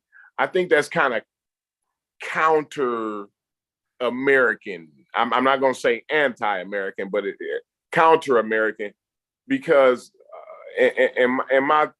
this is the way I see it. You know, America is this melting pot, right? And that's the whole reason why we have this freedom of religion, right? Because we want everybody to be able to practice whatever they want to practice, right? But the problem comes in is where those identities or those ideologies become the basis for how we make our decisions on a governmental level, right? On a legislational level, right? Through Congress, the executive branch, and the Senate, right? And sometimes the Supreme Court. Once religion starts to spill over into those areas, right? That's where I have a problem at. And that's what I think a lot of people, especially, well, I'm not going to say a lot of people, I'm just going to straight out say the Christians, because I don't think Muslims have a leg to stand on. when it comes to that. But I think this is where Christians mistake the idea of America, where they try to say that America should have these Christian values, right? Now, I'm sure there's some things that the Bible said that's pretty good right now, and fine, you know what I'm saying? But what I'm saying is, when we bring the Christian values, and I don't want to go on a long thing, I want you to be able to respond. But when we deal with Christian values, we start to shit on Islamic values or Hindu values or Buddhist values or the non-religious and secular values. You see what I'm saying? We start to alienate people when we do things like that. So that's all I wanted to say on that point. But go ahead, American. Yeah. I wasn't really trying to say that America is or should be a Christian country. I was just saying that I don't necessarily think that, I just don't think that there's not a place for Christianity in America. I think again, as long as your religion helps to strengthen your nationalism, if you will, then I think your religion, I'll be fine with your religion. But I think if your religion kind of fosters this hate for your country, then I wouldn't necessarily support that type of religion. Are you free to do that? Absolutely, because that's an American value. You're free to worship however you want. All I'm saying is it's not necessarily true that America doesn't mesh with the idea of religion, or that you can't be fully religious and still be fully American. I think it's still possible, and I think that's right. The best. Yeah, no, I agree with that. Yeah, definitely. Yeah, absolutely. Yeah. I don't think that, and that's not what I'm saying. I don't know if I didn't think that was kind of what you were saying either, but I'm not saying that the religion actually stops one necessarily from being a good patriot, right? But I think it fosters a stagnation in ideas as far as us moving forward as a nation. You think you know what I'm does? saying? You think religion does? Where I'm at with it. Go ahead, though. You think religion does that? I think I'm not saying it's solely religion's fault, but I think religion is responsible for a good chunk of that. Yeah, I will say that. Yeah. I even read in that in Richard Dawkins' books, The God Delusion, how that how he said like the founding fathers wasn't like, even though they had their own Christian beliefs or whatever, when they created the nation, they created it on a secular basis. It wasn't about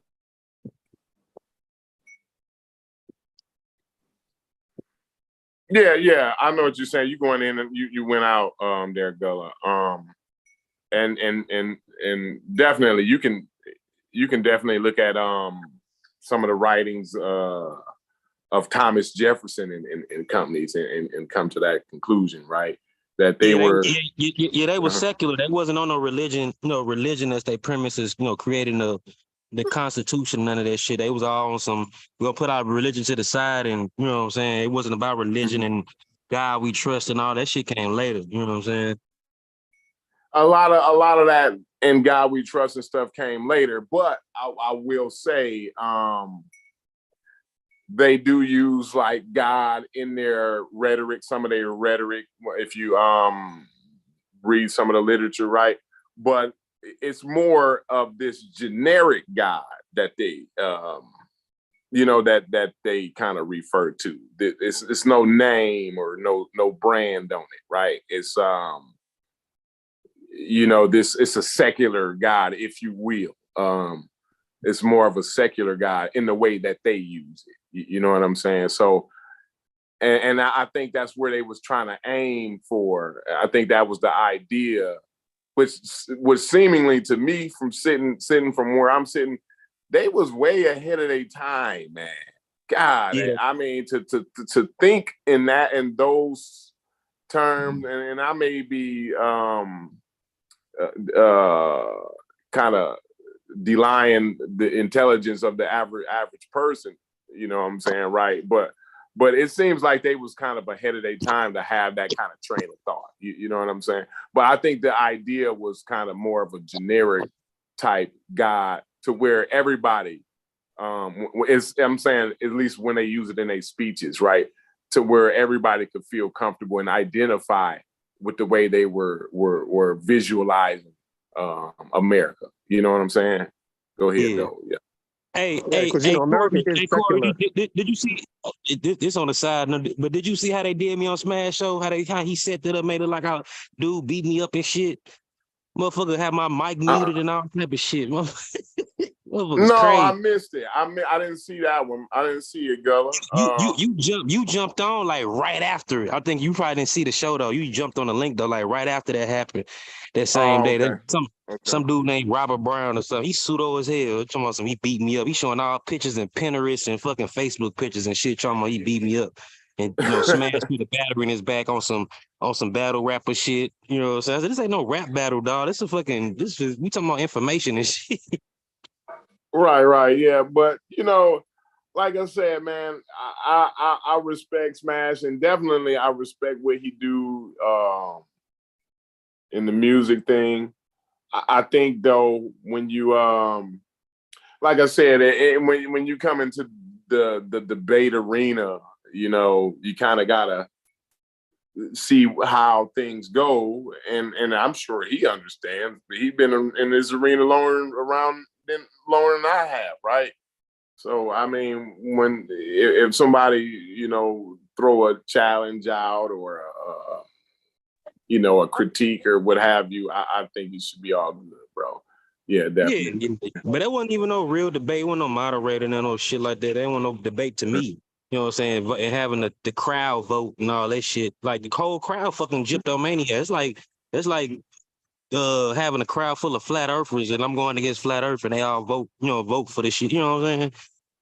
Right. If it makes you feel any better, Gullah, he also had a AI debate between me and Sabio, and they did a poll. Yeah, they did a poll, and Sabio won hands down. So I took my loss as a champ. I accepted my loss, and I'm just moving on. I missed it. I missed that debate too. Win some, you lose some. I know what type of games be played over there. Yeah, if he's gonna put on the AI shit, like he'll do anything.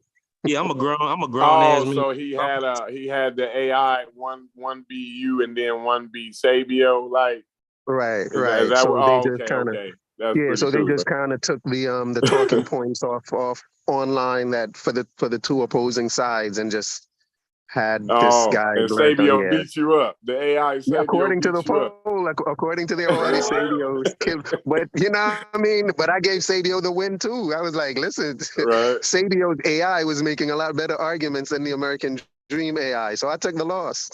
Oh, okay. Yeah, that's cool. I missed that one. When was that? When I missed that? I totally missed it. When was that going on, man?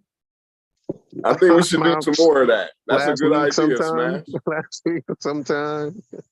Yeah, I don't know how good of an idea that is. I don't know. If you just want to hear how it went. If you just want to hear the regurgitated internet views, because in my estimation, all of that stuff is biased. Because Sabio won that debate because the AI is programmed. To have to be stronger on whatever we were debating. It's just programmed to be stronger on the side that Sabio was supporting, which just happened to be reparations.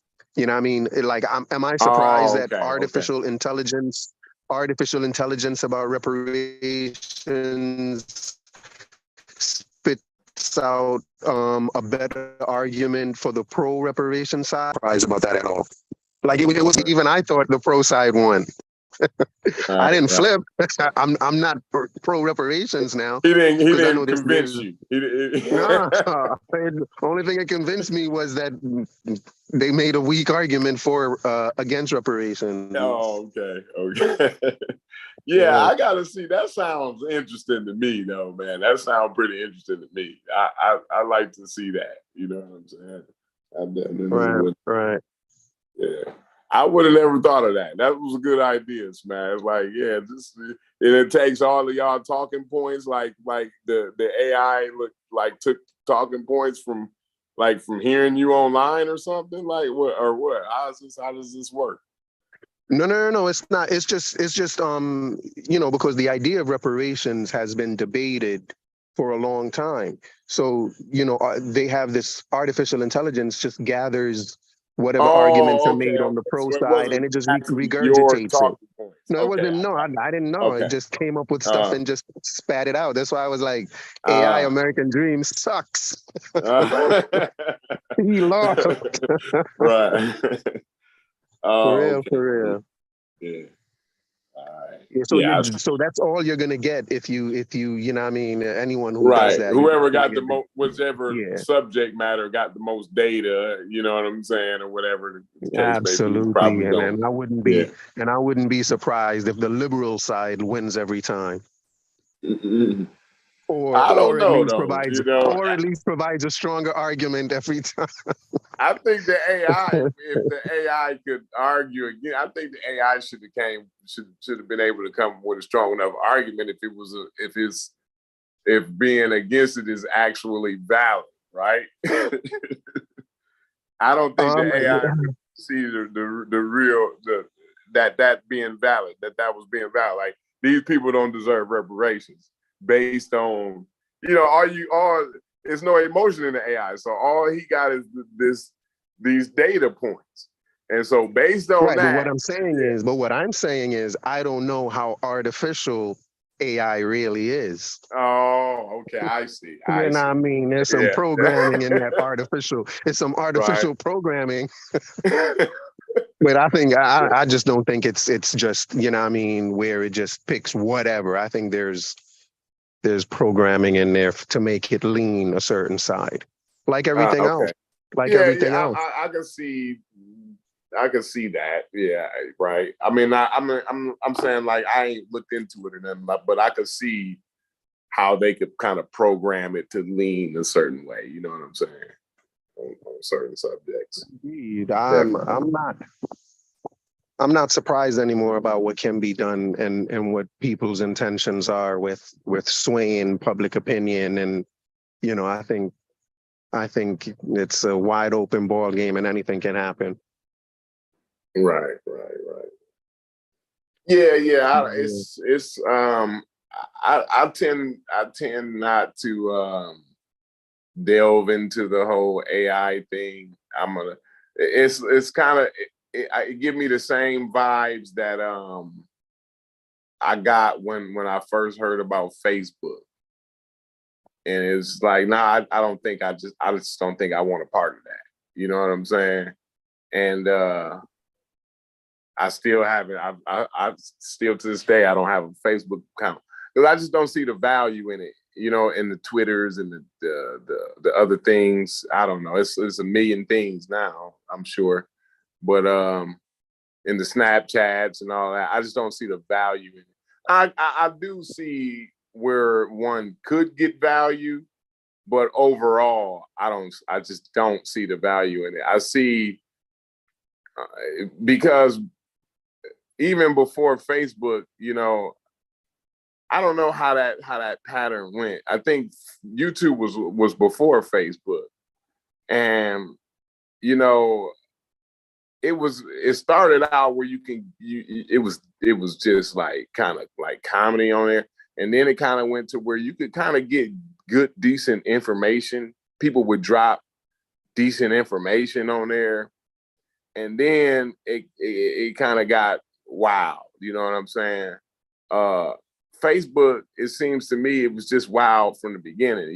Like, it's got everybody out of they don't understand how to this how to gather information, and it's too much information. I just don't think society was ready for that. You know what I'm saying? I don't think we was in a position where we was responsible enough to be able to decipher that amount of information and be able to figure out real from fake, you know, to determine good information from bad information, right? Or misinformation, right? I don't believe, and we still ain't, still to this day, I don't think we're there. We haven't matured to the place where we need something like Facebook and shit like that. You know what I mean? I think we still in the point where we need to work on, we were still needing to work on face-to-face interactions with one another. Indeed. I'm sure when the first humans that invented fire, when they clapped them rocks together and came up with fire, I'm sure there was one or two dudes on the side going, "We not ready for that shit. I don't know about that fire stuff. Can we hold it down?" But were they? But you know, if we don't know were they ready at the time when they actually discovered. Now we ready now, right? And it's easy to kind of we're use more that than as ready for fire now. We've actually mastered it now. Whether we were ready or not, we've actually mastered it now. You know what I mean? Well, we ain't got to the point where we mastered ready that or not. We ain't mastered Facebook yet. I can tell you that right now. And so it might have been a time where niggas was catching shit on fire. Like, yo, bro, we would, you know, it's good. Fire's good. But I don't think y'all ready for that. Now, obviously, evidently, we've gotten to a place where we've perfected it. We can send a rocket ship off, right? But, you know, maybe, and I don't know, maybe there was a time where shit, the kids was getting burned up. You know what I'm saying? They didn't know that they had a rock sitting there and it was getting too hot the whole time and they set the baby on the damn rock. You know, it might have been a time, you know what I'm saying? Who knows? But what I'm saying is right now, we ain't got to there where we at with fire yet. You know what I'm saying? We playing with fire and we catching the whole goddamn forest on fire. You know what I'm saying? So it's crazy, you know. We got people thinking the Jewish space lasers is what's causing climate change. You know what I'm saying? So, and they for real. You know what I'm saying? And it's and people laugh at stuff like that, but when it's a significant amount of the population that would actually be like, you know what, you know what, them Jewish motherfuckers, I ain't no telling what they, you know what I'm saying? I know they be on some bullshit, you know what I'm saying? Like they actually will consider this shit, bro. A good percentage of the population. So I'm just saying, like, it hasn't been demonstrated to me, right, that we should have even clapped the goddamn proverbial rocks together. You see what I'm saying? I see exactly what you're saying. That's why I'm laughing.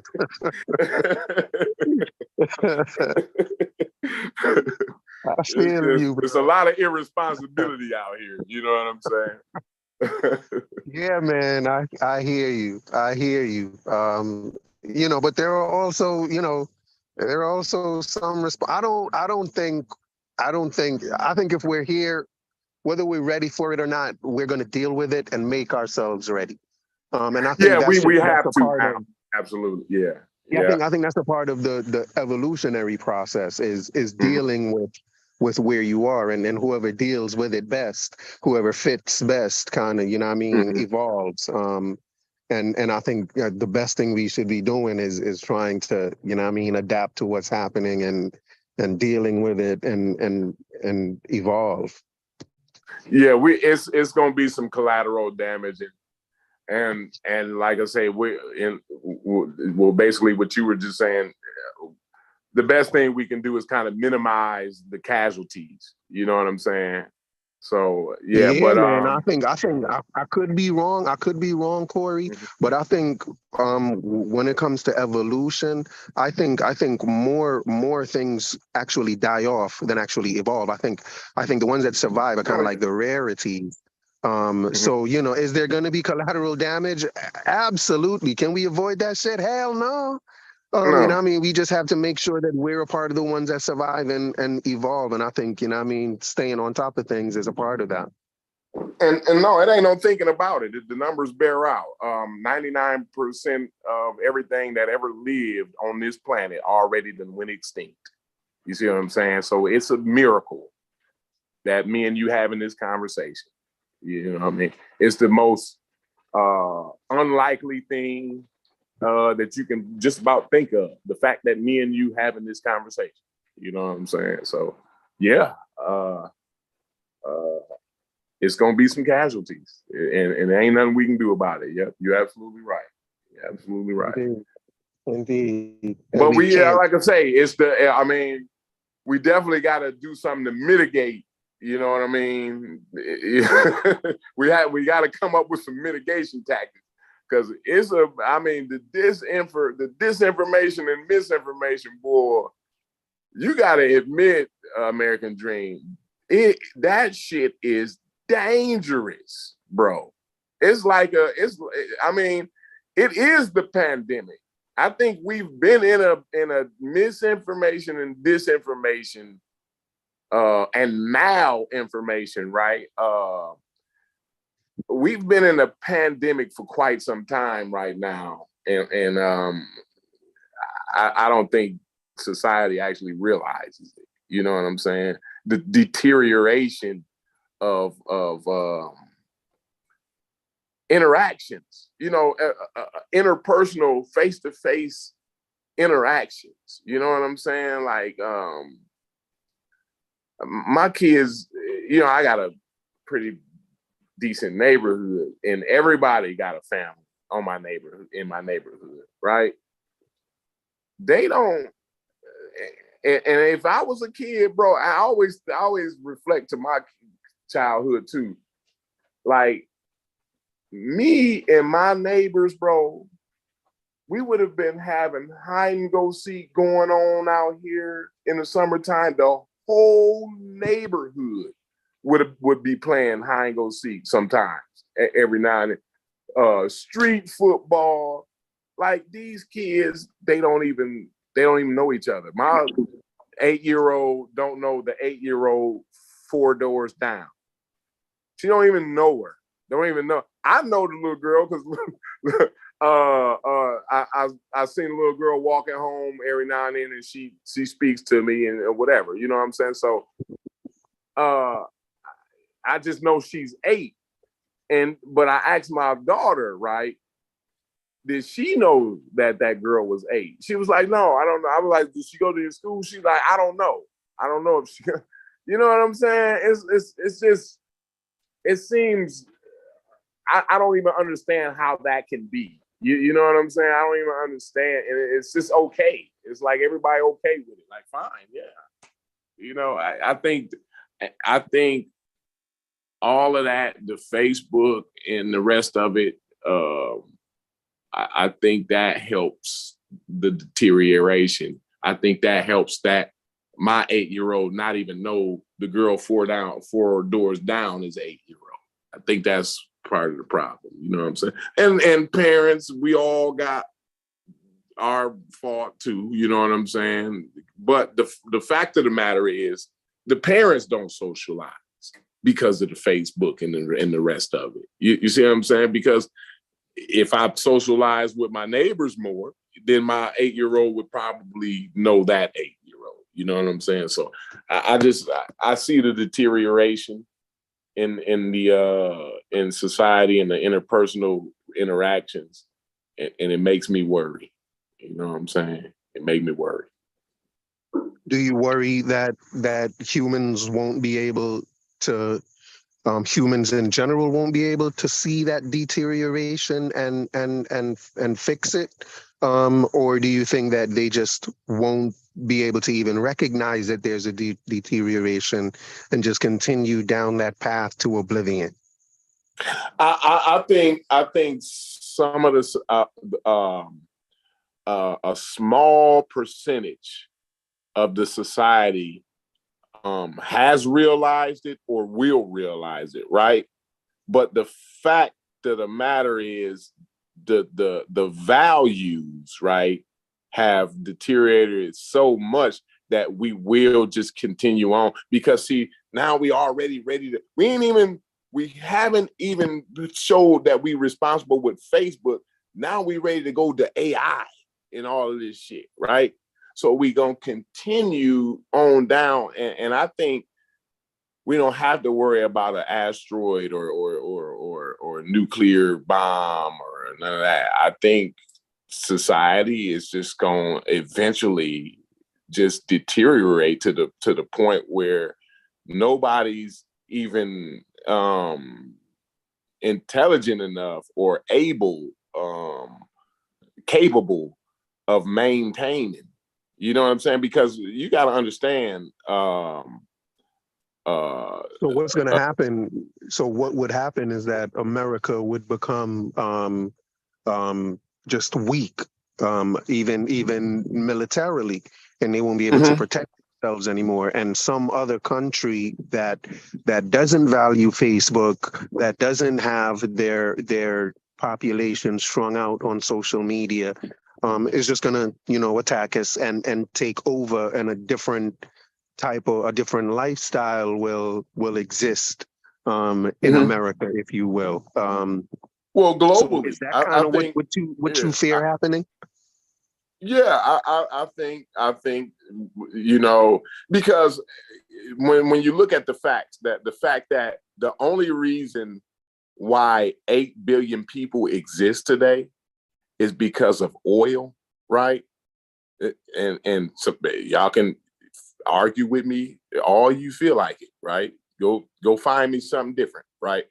But it's the only reason 8 billion people exist, right? And the fact of the matter that we already know, these is facts. And if I know it, the people who's supposed to know it, they more than know it, right?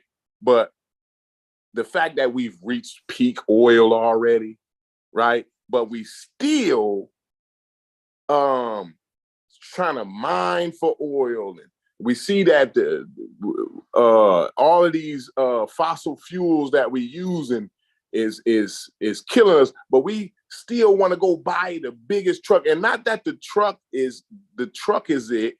It's the truck is causing the global warming and the erratic, and then the world is burning on fire right now as we speak, right? Not that big ass truck, but it's the manufacturing of that truck. You know how much pollution it takes to make that motherfucker? And everybody be thinking, oh, well, we can change the cars. It's not the cars. Driving the cars, it's bad. It put out some pollution, but that's not what's causing the biggest amount of the shit. And we still continue on and on and on and on. We want all of this big manufacturing. We want it now. We want it fast. We want crops to feed all these 8 billion people. And the fact of the matter is, it's either we quit making all of these motherfucking people, or everybody gonna go. Cause it's not made for that. It's not, the planet ain't made for that. Figure out somewhere else to go. We need to get up off of here. You know what I'm saying? Because it's burning right now as we speak. You know what I'm saying? But go ahead. Right. So what do you suggest? Like, it sounds as if You know, when you envision Here it is. society, you think it's best to have a social media less society, a big production and construction type industrial society. Like, what type of society do you think? Like, if you could snap your fingers and make the ideal society for humanity today, where, you know what I mean, this is the way we're gonna live and exist, like, what would it look like? Well, I'm gonna tell you right now, I have no clue what something like that would look like, right? I'm just gonna say that right off the bat. I'm not the guy with the answers, right? But you know what you don't want it to look like. Huh? You know what you don't want it to look like. You don't want it to look No, like I know the industry. things that are causing. I know the things that is gonna make it look like I don't want it to look, right. Like I said, I like planet Earth. I love Earth. You know what I'm saying? This is in America. You saying we can't continue? Yeah. You're saying we can't continue the way we doing, the way we going with our current production, as far as manufactured goods and creating, keep doubling the human population and manufacturing in the way that we manufacture things. That current way of doing things, our current trajectory, is not good for us. I get that. I get that. Yo, chef. And I said all that. Let me tell you. Let me get to your, because I know what you. I know. Because my question is, what are we gonna do? Like, what do you vision? What type of society do you vision that would fix that? Let me say this before I get there. We don't know. We don't know. And I don't know exactly what that would look like. But let me say this though to you, American Dream, because I kind of went around that to kind of demonstrate why I say what I say about the whole religious thing, right? Because with that religious mindset, right, the only reason why, and there's another reason why why we keep having these overpopulations. You know what I'm saying? Like, it's 8, like I say, it's, and the next 10 years is going to be 10 billion people. I'm just, 10, 12 billion people, bro. So, I mean, but what I'm saying is, it's some of our religious thought processes, right? And it's not just the one religion. I'm not talking about one religion when I say that, but the religious thought processes keep us from progress and like having good Planned Parenthood things and some universal single payer healthcare plan. You see what I'm saying?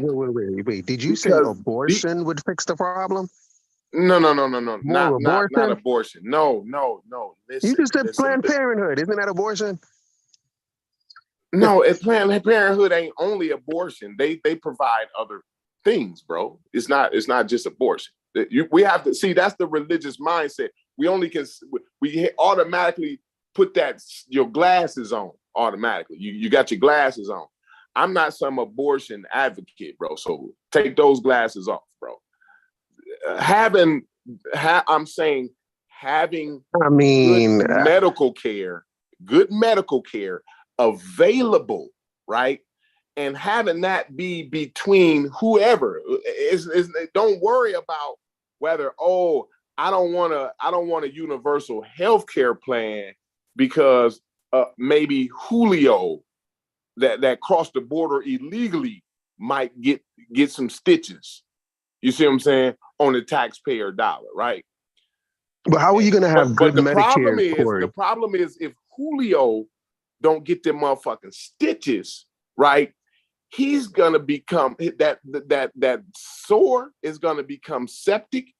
He's gonna die on these American streets. And guess how that's gonna cost way more money than it's gonna cost you to just put the fucking stitches in Julio's knees, right? Now, again, we keep having baby, and we're not having birth control available. We're not getting these girls educated on having birth control, right? and being a parent in a responsible way, getting ready, getting prepared to be a parent, knowing that, no, you know what? I want 4 kids. No, I want 2 kids. No, okay, well, we're going to work that out. We're going to meet in the middle. We're going to have 3 kids. Because if we don't work that out, right, he want 4 kids. She want 3 kids. They're going to end up not using condoms when they supposed to, or birth control when they supposed to. They're going to end up having 6 kids. You see what I'm saying? So I'm just saying it's the religious thought process that keep us from progressing and it keep us going down the same line. And I'm not saying just with the medical issues, it's with the whole religious thought process with the or motherfuckers like, if you American, I'm gonna drive me a truck, god damn it, and I'm gonna throw my beer can out the window, god damn it, and I'm gonna dump oil. I'm gonna change my oil in my driveway and all of the rest of the shit and rinse it down the sewer. Don't get vaccinated.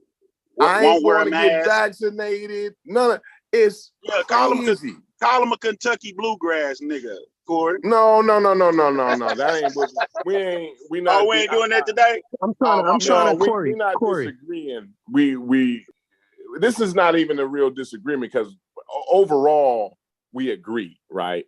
Man, it's just the small details where we disagree. And he want to see my point where I'm getting my point at. But what I'm just trying to explain, you know, I have a long way to explain what I'm explaining. I apologize for that. I'm sorry. Nah, Corey, you good. He gonna talk long enough to where y'all disagree. That's what's finna happen. I already heard y'all agree. Y'all gonna talk long enough to where y'all disagree. That's what's finna happen. So go ahead, Corey. My bad. Oh, what's up, y'all? No, go ahead. It's all what's up, good. everybody? Nah, because I get you, Corey. You know, we grandma boys, so you know I already get you. So yeah. I was just saying what's up. I was just saying what's up to y'all. Checked in. Chef had me in the back, so I missed a little bit. I just want to say what's up, and y'all doing good. Go ahead, Corey. Well, peace to you, Tug. I appreciate you coming on and supporting the channel and everything, man. But yeah, I didn't want to go on a long rant. Was that Tuck my aunt? Go ahead. Was that Tuck my aunt? Yeah. Yeah, that's me, American Dream. You know, yeah. What's up, bro? It's been a while. What's going on, man? Yeah. It's been a minute. I'm chilling, man. I'm chilling. Hey, this show. Hey, this show should be called The American Dream. You didn't got him on The American Dream. There you go. Rename it, man. You didn't got him American Dream. Ain't nothing wrong with that, right? Put the flag on the thumbnail, goddamn it. I don't even have. Do I have it on? I don't think y'all can see the flag. I don't know why my thumbnail ain't showing up on Zoom no more. I'm gonna have to figure that out because that's important, you know. You probably that's important. I need to get that up. Word up. Yeah. But I mean, I just wanted you to see my point with the religion. But as far as your question, as far as that, like, what do I want it to look like? I'm just gonna be honest. I'm looking forward to the younger generation and the people that's smarter than me to show me what that's supposed to look like, right? You know what I'm saying? Because I'm just a construction worker. Now they can give me the blueprint, and I build that motherfucker for them, though. You know what I'm saying?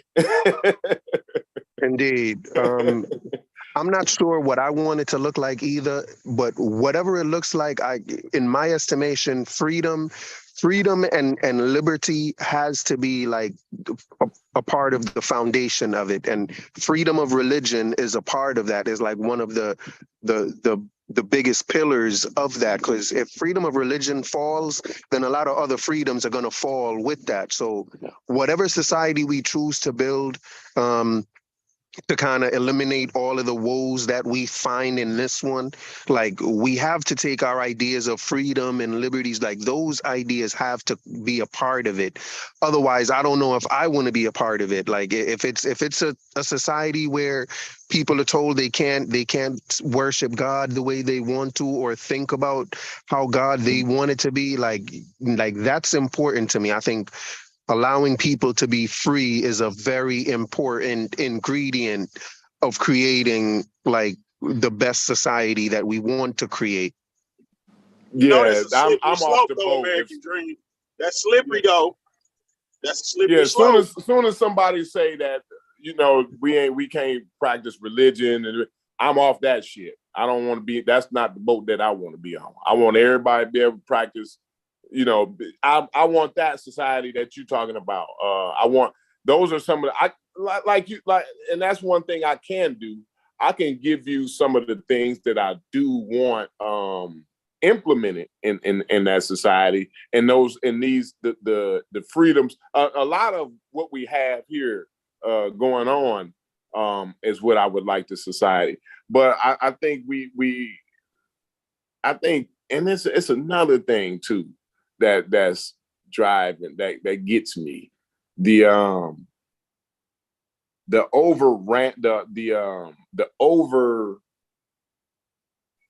how do I put this? Capitalism run rampant, right? That's the way I see it. I see, because I'm a capitalist, right? But I do believe in social programs, right? I do believe in fairness. I believe in everybody paying their fair share and shit like that. I'm a firm believer in everybody paying their fair share. Everybody, whoever, if you make billions of dollars off the infrastructure, then you got to pay just as much of your earnings as somebody who made 20,000 off the infrastructure, right? So, or whoever benefits off the infrastructure or whatever, you know, in whatever way you benefit, everybody should be paying the same amount, you know. And I think the way this capitalism run rampant is another thing that kind of helps us put the blinders on, because we don't give a damn about the repercussions or the implications or the consequences, right? We just want to get to the bag. That's it. Show me the bag, nigga. And that's a deterioration of society, right? Because everybody, you know, my granddaddy was about getting money, but that wasn't who he was. You know what I'm saying? Like, people these days make money who they are. Like, I'm gonna get money, nigga. I'm gonna get to the bag, nigga. You know what I mean? That's your whole value. And that's the value that they place on themselves. How much money? You know what I'm saying? Like, how much money you got in this society make you feel a certain way out in society. You know what I'm saying? And they make people even treat you a certain way. You could be broke today, right? And everybody treats you like shit. Tomorrow you hit the lottery, they say, "Hey, Mr. McKinney, how you doing there, sir? And you need me to open up the door for you, sir?" I mean, it's all about the money, bro. And I'm not saying don't get your money. I ain't gonna never tell you that. I am a capitalist, but I believe I have I think I have an affinity to understand the value in social programs, right? So I don't like the capitalism run rampant. I think that's helping to deteriorate our society too. You know what I'm saying? We don't have a great value system. I mean, I hear what you're saying, but I do think that you're kind of misrepresenting what the underlying value of capitalism is. I hear you saying that the underlying value of capitalism is making profit or getting the bag. No, I'm saying capitalism run rampant. I'm specific about the type of capitalism I'm saying. I know what you're saying. You're talking about capitalism, real capitalism, right? Indeed. But we're not there though. American dream. We're in a position. We can't necessarily judge capitalism on what would happen on capitalism run rampant, right? You don't judge anything based on that, because if you were to judge anything on that thing running rampant, you wouldn't do anything at all. Like communism, there's communism, and then there's communism going rampant, which is just straight dictatorship, right? We wouldn't base, like, it's just, to me, it's just a little bit unfair to give something a grade based on the most extreme form of it. I'm saying, but that's where we at, though. You know what I'm saying? That's why. Yeah, I don't think so. I don't even think that's where we're at. Yeah, I think religion run rampant too. I think we there too, because religion ain't just what you believe, right? That's what I'm not with the freedom of religion. I'm not with that. I think niggas need to be controlled and calm down, because if we go into those, who is this? Is this Tuck? Oh, I'm breaking up. Is this Tuck? Yeah, that's me. That's me. Can I ask you a question before you say anything else? Go ahead. Are you one of the people that needs to be controlled, or are you one of the people that should be controlling? Absolutely. You're one of the people that needs to be controlled? Absolutely. Okay. Yeah. Proceed then. All of us are in some areas are people that need to be controlled, because we run wild. We know how humans do. We know how humans are. Like, I remember Chef during the pandemic was telling them that people need to kick the doors down and hold you niggas down and vaccinate you niggas. So some people in certain areas, it's control needed. And I get what you're saying, American Dream. Nobody wants to be controlled, really. But the freedom of religion, we know religion ain't just what you believe in. They didn't conquer whole kingdoms based off the religion that they believe in. That's what it gives you the power to do, is to conquer. So I don't know. I don't know which religion it should be, but freedom of religion sound crazy to me. That sounds insane. Just to me though, that's just my part. Like Corey don't think capitalism, he a capitalist, but capitalism run rampant is not what he with. And I'm with him on that too. Like it's things in moderation, I think. Like you can have your belief. You can have your belief in whatever you want to, but when you start saying your belief told you to do some shit, your belief told you that this play along you and these people is supposed to be up under you, then that's you didn't went too far to me. Just to me. What about freedom of speech? What about freedom of speech? Do you think people should have freedom of speech? In moderation, I don't think nobody should be able to walk up to my daughter and say what they want. You feel what I'm saying, American Dream? No, but that's not what freedom of speech is. Freedom of speech means the government cannot do, it's just about the government being in control of what you say. Like, it's not about, just people. Yeah, I think it should be laws against it's about what the government. Say in front of children. Yes, I do. So you believe in the government. So you think the government should control? No, I don't believe in free speech either.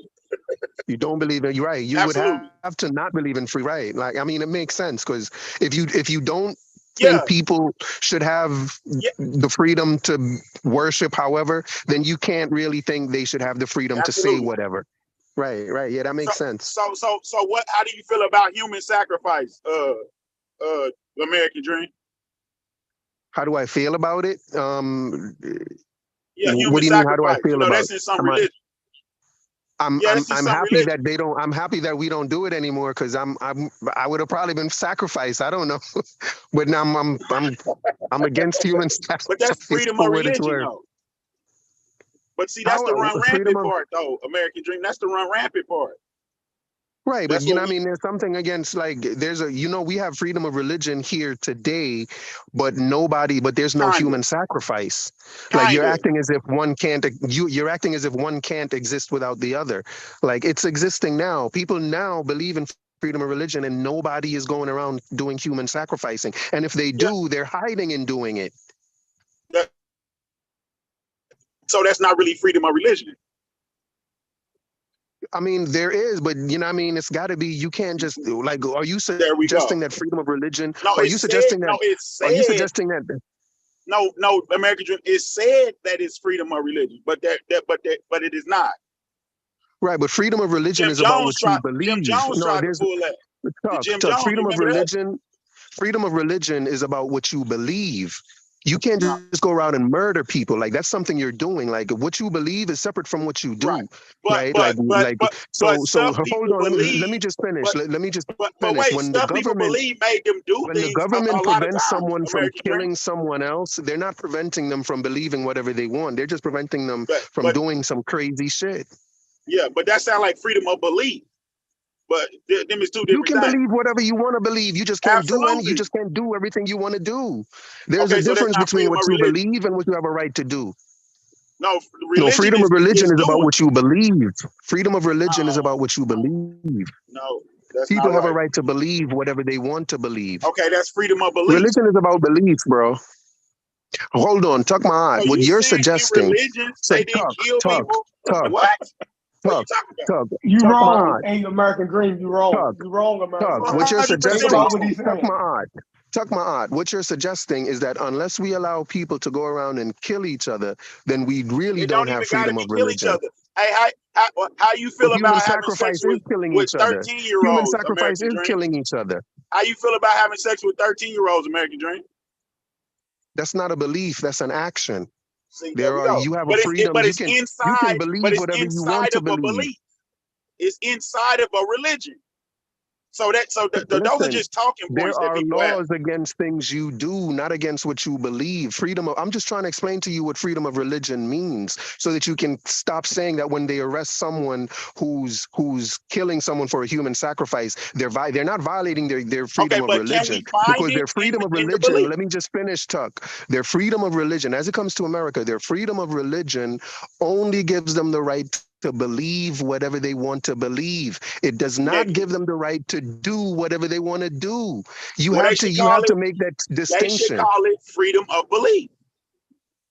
But that's what religion is. Your religion is a belief, bro. No, it's not. That's not what a religion is. Okay. It's not. You just wrong. Okay. I mean, how can I be wrong when if you go and kill someone right now and you go in front of the judge and you tell them that it was your freedom of religion to do it, you're going to jail, buddy, for life. So I'm not wrong. You're wrong. We have freedom of religion in America, but you can't go around murdering people. No, we don't. No, we don't. Your religion. You can't do that. So you're the one that's wrong. No, you're the one that's saying that freedom of religion. Tuck, what I'm saying to you is Tuck. And I know you like disagreeing, American Dream. I know you like disagreeing, American Dream. It's not about disagreeing. It's about just making sense out of stuff. Like for what you're saying to be right. For what you're saying, what you're suggesting is that freedom of religion in America means people can go around and kill each other. That cannot be what it means. What I'm telling you, Tuck, hold on, let me just finish. Let me finish, Tuck. American Dream, I'm going to finish, though. I said I disagree with it. It was so nice to speak to Corey and them, and they would just let me finish, and then they would speak, and then I would speak. Like that was such a good experience. You talking about nothing on American Dream. I'm saying, like, even when they thought I was talking about nothing, they would still let me finish, because nothing can go on forever. But they would just let me finish with my nothing, and then they would say something, and I would say nothing again, and it was so nice. It was such a nice experience. How we need to deal with you. Go ahead. No, it's just interesting that, you came in, the first thing you said when you came in was that you suggested that I was just trying to look for something to disagree with. And it sounds like that's what you're kind of doing. Like you just seem to be really argumentative. I don't want to really argue with you. I'd rather build than argue. I'd rather build than argue, bro. I don't want to argue with you. No, American Dream, how this started was you was talking about how what a world that we would like to see, and you said freedom. I just disagree with freedom of religion, and you said we already had it, and I just disagree with that. I don't think we have freedom. We have freedom of belief. Oh, now you're not letting me finish. I'm sorry. You're right. Go ahead. Yeah, we have freedom of belief, but when your belief, but you said freedom of religion, so I was explaining that how we didn't have freedom of religion, and you just keep disagreeing with me, but also telling me when I do something that is religious, that it says in these religious texts, that I'll go to jail for it. So that's not freedom of religion. You telling me what freedom of religion means in this American construct. I already agree with you but I just disagree that it shouldn't be called freedom of religion. It should just be freedom of belief. Like you can walk around and believe whatever you want to in your head, and you can. But once your religion start acting, see this is how this shit come together, really. How all of these nations and shit is built. This is a religious ass nation. But now, if you start acting like the nation do, you're gonna get in trouble for it. If you start executing folks and doing all type of shit like that, you'll get in trouble for it. It's a freedom. It's a freedom of what we let you have at the moment. That's what it really is. That's what's really going on around here. We can talk around it all we want to, but there is no such thing as freedom of religion. To me, American dream. Now you can explain it just like I just did. You can believe what you want, but religion is totally different. Religion brings all things together. You got to have so much shit to even start a religion. You just start up one. And religion has actions to it. Absolutely. It ain't just a belief. Absolutely. Right? So the freedom of religion was put in place so you can have freedom to worship the way you want. Now, the moment your worship, right, infringes on what the state don't like, now you don't have freedom of religion no more.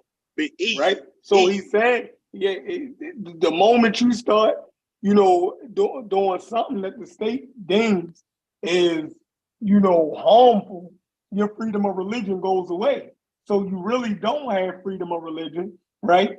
That's an ideal, meaning the country accepts people of many different faiths, meaning you can believe what you want to believe, but you can't do what you want to do inside that belief, which is a religion. Y'all can continue. And put the rest of it on there too, Chef. Even if the belief says it, even if we can show you in the book that that's what the belief is talking about, you still can't do it at all. 13-year-olds and all that shit is out. American Dream. All that is out. I'm sorry. Was that a question? No. My bad. My GPS keep cutting in. My bad.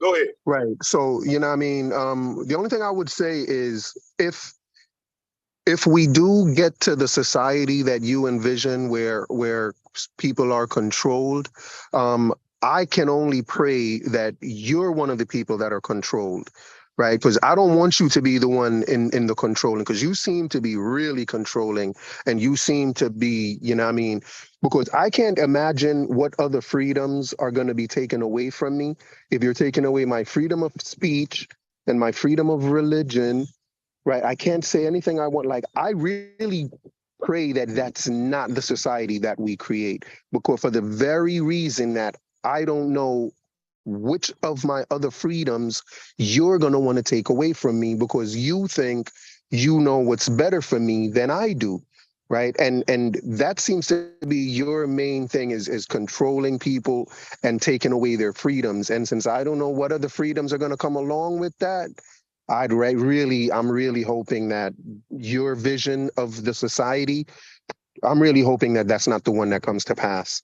I would be like, oh man, I would probably kill myself. You was already like that though, American Dream, when we was in the pandemic. Remember? Like you already acquiesced though. You got your jab. You already acquiesced. So you wouldn't be too bad. You definitely wouldn't unalive yourself. You'll be good. You'll just come back on here talking. You'll just come back on here talking. Oh, now right. We don't let people finish. I didn't. I'm sorry. No. Go ahead. I was just saying. You said you don't know which rights I'm gonna take away from you, but you the American Dream though. They do it all the time. You all right with it? You good with it? Yeah, I wasn't. You're just saying you just don't know which one. Right. I wasn't okay with none of those things at all. Like, don't get it twisted. I didn't go up there voluntarily saying, give me that jab. I wasn't okay with none of it. You know what I mean? But all I'm saying is, I don't know which freedoms you want to take from me. You may not want me to be able to go from one state to the other freely. You may want me to just stay in my little town by myself. I don't know what freedoms you want to take, since you don't even want me to be able to say what's on my mind. Like, the fact that you're the type of person, Tuck, that doesn't want people to be able to say what's on their minds, like, it's like, that's troubling to me. I can't imagine, like, I'm like, wait a minute, man. Like, your kids must be scared of you or something. Yeah, it just do your kids ever express themselves? You, American Dream. When I just answer it straight up, it just disarms you, because because you asking loaded questions though. So I just disarmed you with that. I just went ahead and gave you the yes you was looking for. But what I said was like in front of my my GPS keep cutting in, my bad. I just was like in front of my children. I don't think you should have the freedom to say whatever you want to. That was my point to that though. But I don't know. You can't really stop people from saying what they want to. That's your excuse, but I think that the society you envision. Now, yeah, tell me what you think. Yeah, I mean, I'm just going off of what you said, bro. You don't want people to have freedom of speech. You don't want people to have freedom, and just so you know, someone saying something to your child, somebody on the street, saying something to your child, that has nothing to do with freedom of speech. So why you're using that to say as a reason for why there shouldn't be freedom of speech, I don't understand, because that's not an example of freedom of speech. So I don't really know what you're talking about. But why not? Why is that not an example of freedom of speech? Because freedom of speech means. Right, like somebody saying something to your child is not the government stopping. What does the government have to do with that? How is that a violation of anyone's freedom of speech? You know what they're it's doing only in a violation now, of freedom of speech if the government tells you can't say something, or if the government censors you. Well, that's what they're doing now. That's what they're using in schools now, though. Cause I got kids and shit, So they'll be in school teaching your kids certain things that that I'm not with though. A lot of people are, but I'm not. But the freedom of speech is what they use to get, I call it weird shit, into Do you think people should be free to speak against the government? Absolutely. That's freedom of speech, bro. So you do believe in freedom of speech. But I gave you my example. But your example was not freedom of speech. My example is, do you think people have a right to say, what you want me to do? I'm creating my utopia. I'm creating my world. This is what I'm doing. This is what you ask. I'm saying, man, you can't create your own definitions of words and then tell people they're using the word wrong. But you keep using it as in America. How you going to redefine a word and tell me I'm using the word wrong? Huh? How you going to redefine a word, make your own meaning for this word, and then tell me I'm using it wrong? American Dream. When you asking me using the word wrong. Then you ask those questions. Then you ask those questions in line with me creating the world that I would want to live in. Ain't that what you was doing? Or no? We were still basing it off America. Yeah, and you said you want to live in a world where there's no freedom of speech. Absolutely. And when you said that, I thought you meant what I thought, that people were going to be censored. The government is going to. That's what freedom of speech means, dog. Freedom of speech means the government is going to censor your speech. That's what freedom of speech is about. That's what it means. Like freedom of religion. Freedom of religion means the government doesn't step in and tell you can't do this religion. That's what it means here, American Dream. Okay. Yeah, not in my world. I get to define words in my world. You see how that works? You see how we just did that, American Dream? So you do believe in freedom of speech. So you do believe in freedom of speech. Yeah, in moderation. And you do believe in freedom of religion? In moderation. In moderation. Absolutely. And I get to decide what that is. Niggas start killing people. Oh, no. Niggas start walking around without masks. Oh, no. This is my world, though, American Dream. This is my world, though, right? How is it that, you know what I mean? Like the one thing about COVID, right? If we've learned anything, the few years removed I'm not doing this to American today, Dream. Like if we've learned one thing is that the pro-maskers and the pro-vaccine people were more wrong than they were right. If we've learned anything, if there's anything that we can look back at, we can say the people who were pro-mask and pro-vaccine had more wrong than they had right. And right now, what's coming out is that the people that y'all were calling anti-vaccine had more right than they had wrong. But for some reason, you're still here acting like as if that's not a reality now, as if this thing about people being against that specific COVID vaccine, as if there's still these same pariahs, as if half of what they're saying, as if more than half of what they're saying wasn't confirmed and isn't being confirmed today. Y'all need to cut it out.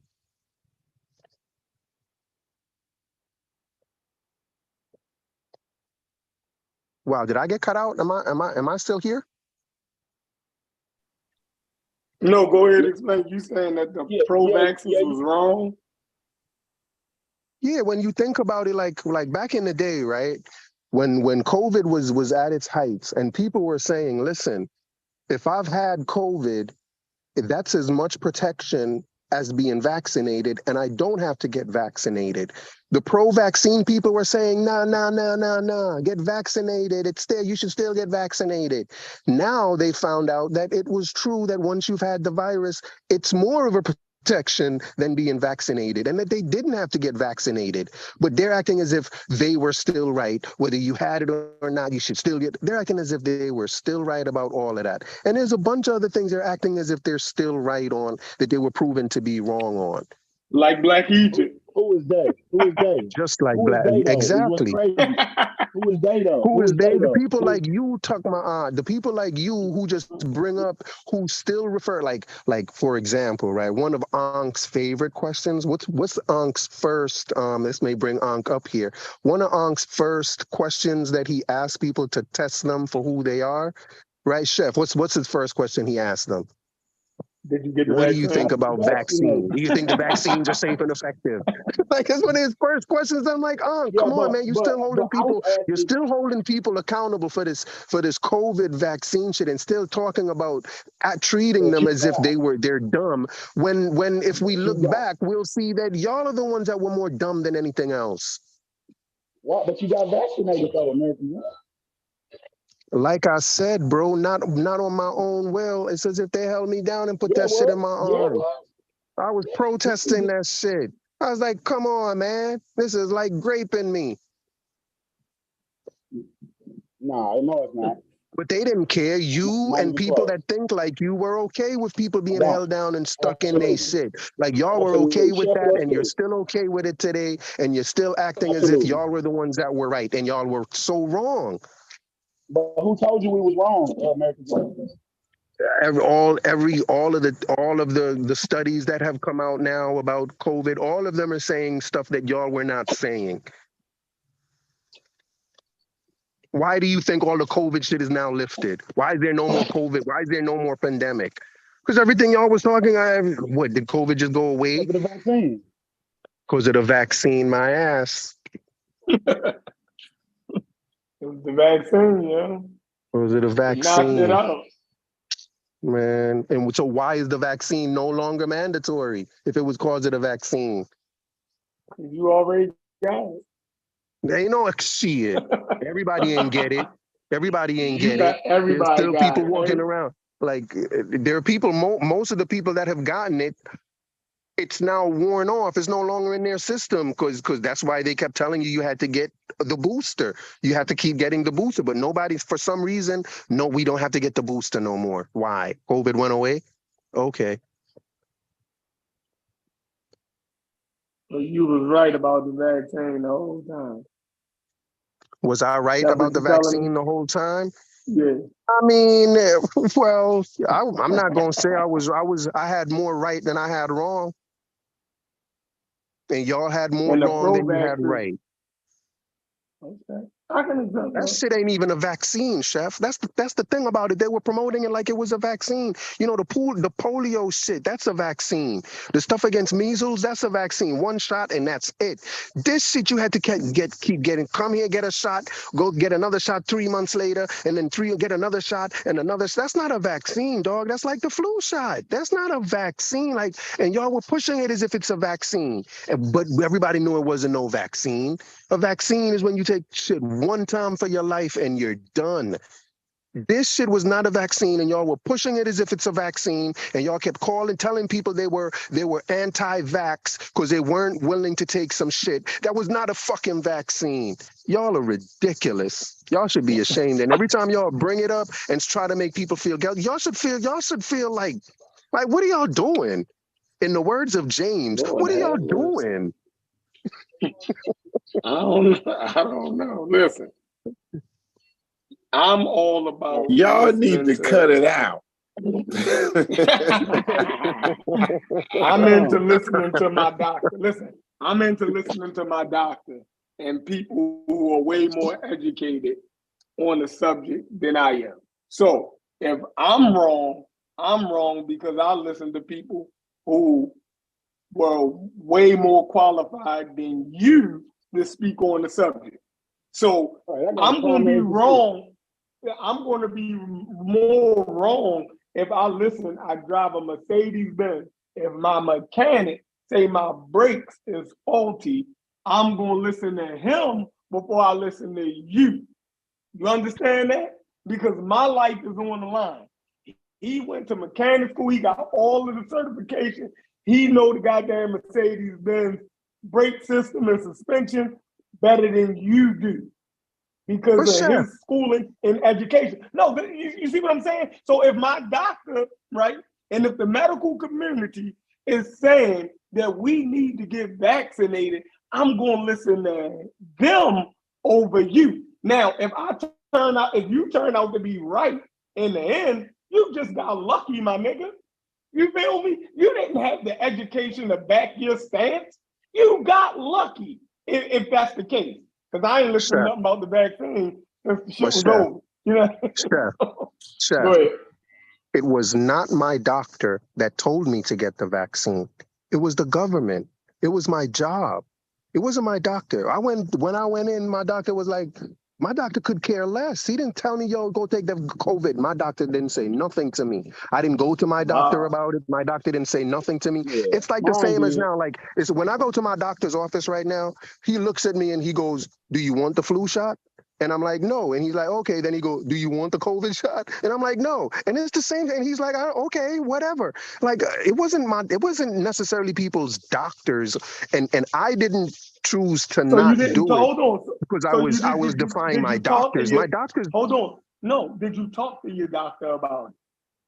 Of course. Did you get his medical and he said it doesn't matter? In the middle he was of like, yo, it's up to you. He was like, yo, it's up to you if you want to take it. Right, but what was his recommendation? The same as the flu shot. The same as the flu shot, bro. The same as the flu shot. He recommended I take it, but it was the same as the flu shot. Okay, all right, cool. He recommended that you take it. Okay, but he wasn't the one. The reason it wasn't people's doctors that was pushing it down their throats. It was people like it was people online and government people. Hold on, because they can't force you. But if your doctor recommended it, then what do you think that means? So you if the doctor recommends it, what I'm saying is the doctor recommends the flu shot too. Right.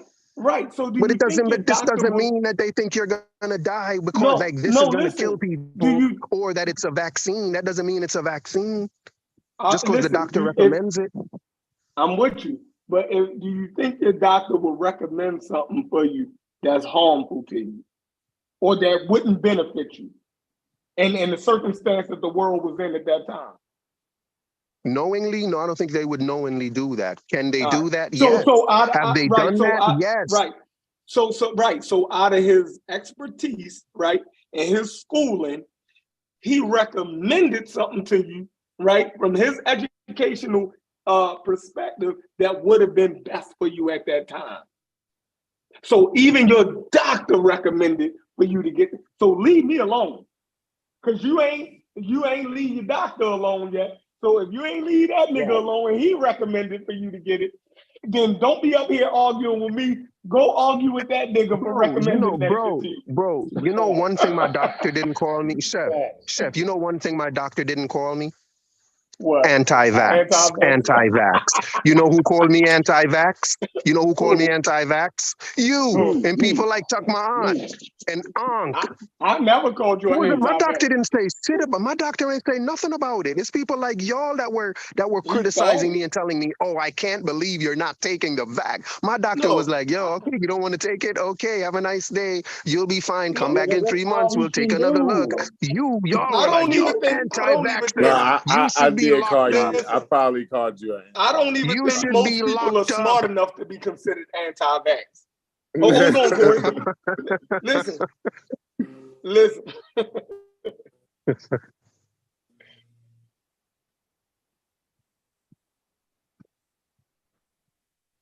Yo, did Chef cut out, or is it me, or did I cut out? No, I think he cut out. He was about to say something. Okay. Yeah, I did call you anti-vax. I definitely did. You weren't the only one, but my doctor never did. My doctor never called me anti-flu shot either. Yo, every time my doctor asked me if I wanted to take the flu shot, I said no, and he never called me anti-flu shot. But he people wasn't like gonna you make would. you You'd be like, oh, mine, you didn't bro. take the flu shot. You It anti-flu just shot. depends on your relationship with your doctor, how you discuss it with him. But he would definitely leave it up to you. But definitely and as far as I wanted to say though, as far as like the people like that was really like forceful with it, where I saw that the most at was like private businesses, right? And as far as they employees goes and they customers, right? But I saw the real forcefulness kind of mostly with the like I said, the private businesses, where they would say, well, you can't work here unless you have your vaccine or whatever. And what I would say to that is, I mean, that's their private business. You know what I'm saying? I mean, it's either you want to patronize or work there, whatever your business is there, right? That's crazy. Oh, Corey, hold on. That's crazy, American Dream. You still work for that place? That's crazy. You still work for them pros? No, I ain't gonna. You know, I'm not gonna do that. No, I'm gonna do it. I'm gonna do it, Corey. I'm gonna do it. Right. Yeah. Go ahead. It's crazy you still work for them, but you're on here talking about what we share with you. Go ahead. Well, you know, I think unfortunately, and that's another thing I can go on another rant about capitalism going to run rampant when down that line, but I ain't gonna do that. But go ahead, American Dream, you wanted to say something? Yeah, no, just to respond to Tuck. I do still work for them. Because when I weighed, because I never was anti-vax, right? I didn't want to. Let me finish, Tuck. I didn't want to not take the vaccine for any other reason than I didn't want to take the flu shot, right? I didn't consider myself to be anti-vax, right? So when I took it, like I still work for them. Because listen, they pay me good money, bro, and I'm not willing to give that up right now. I'm retiring soon. I had a nice retirement package that I'm looking forward to. I'm not giving that up because I am not anti-vax, right? Like, are there some times when my doctor says, listen, man, the flu season this season is going to be really bad. Take the flu shot. I normally don't take the flu shot, but are there times when I've taken it? Let me just finish, Tuck. But are there times that I've taken the flu shot? Yes. There are more times that I don't, so I'm not anti-flu shot. If my job told me, yo, you got to take a flu shot, I'd take that shit. Like I'd be like, okay, because I have too much to lose over a flu shot I'm not anti-flu shot. I just choose not to take it. That's the only reason. Like I just choose not to take it. But that's the only place I saw that at, though. You see what I'm saying, though? American Dream, do you agree with that, though? Like, I'm not sure what you mean.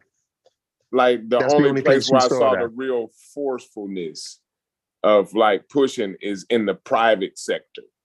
I didn't so much see that. That's not true at all. Like I said, I work for the government, and government employees were forced to get the vaccine or be fired.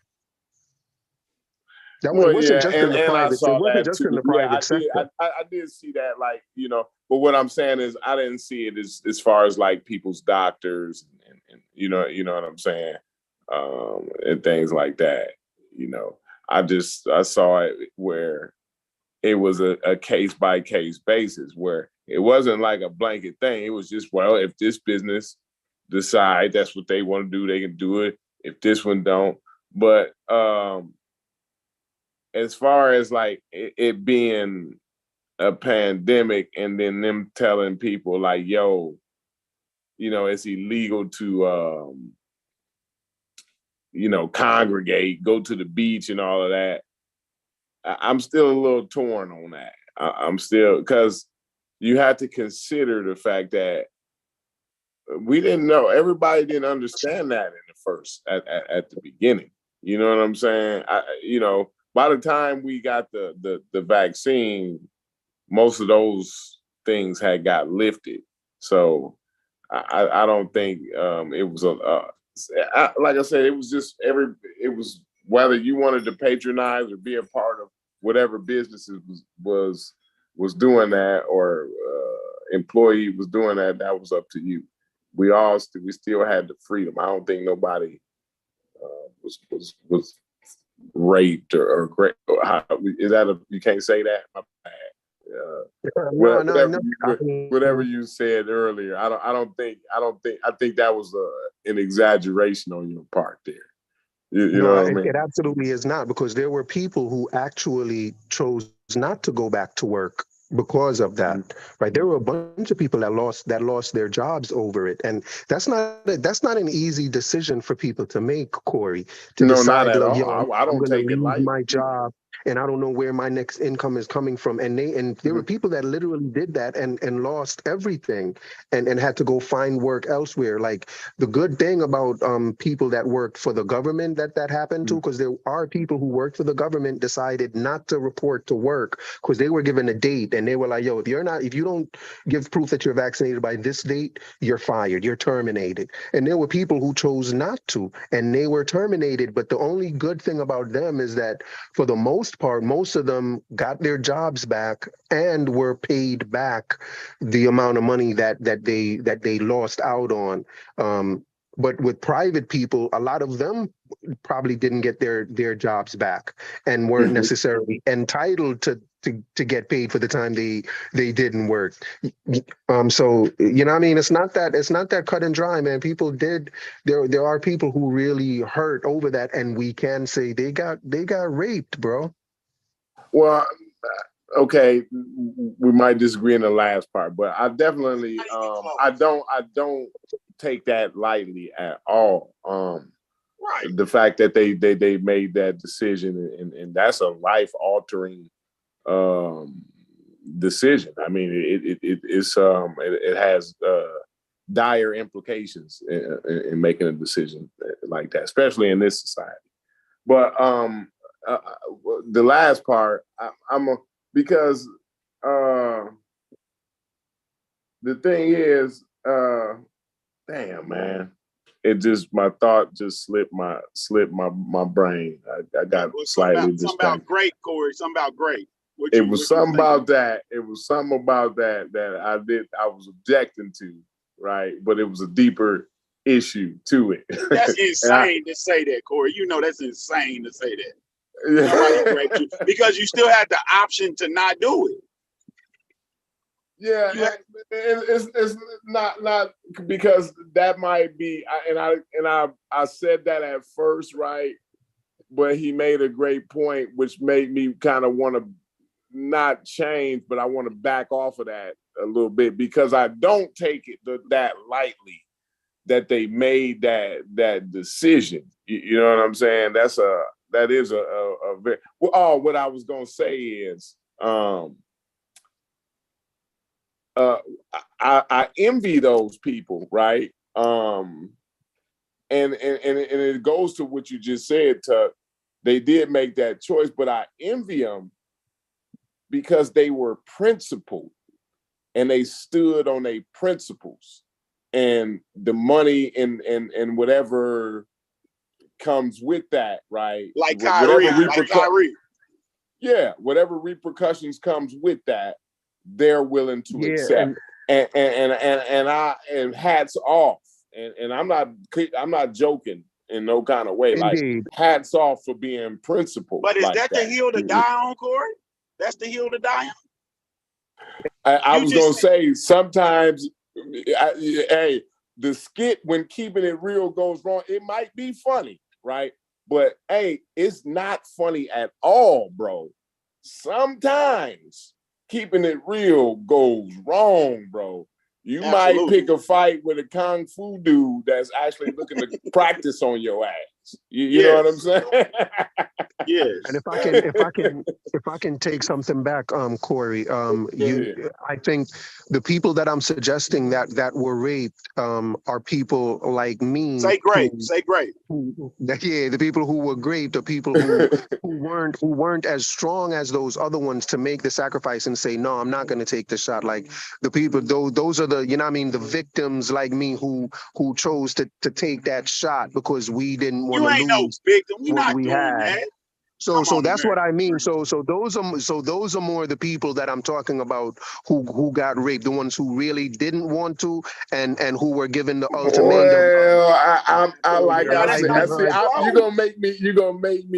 you always make me do this. Go ahead and do it, bro. And it's I all try good. to avoid this.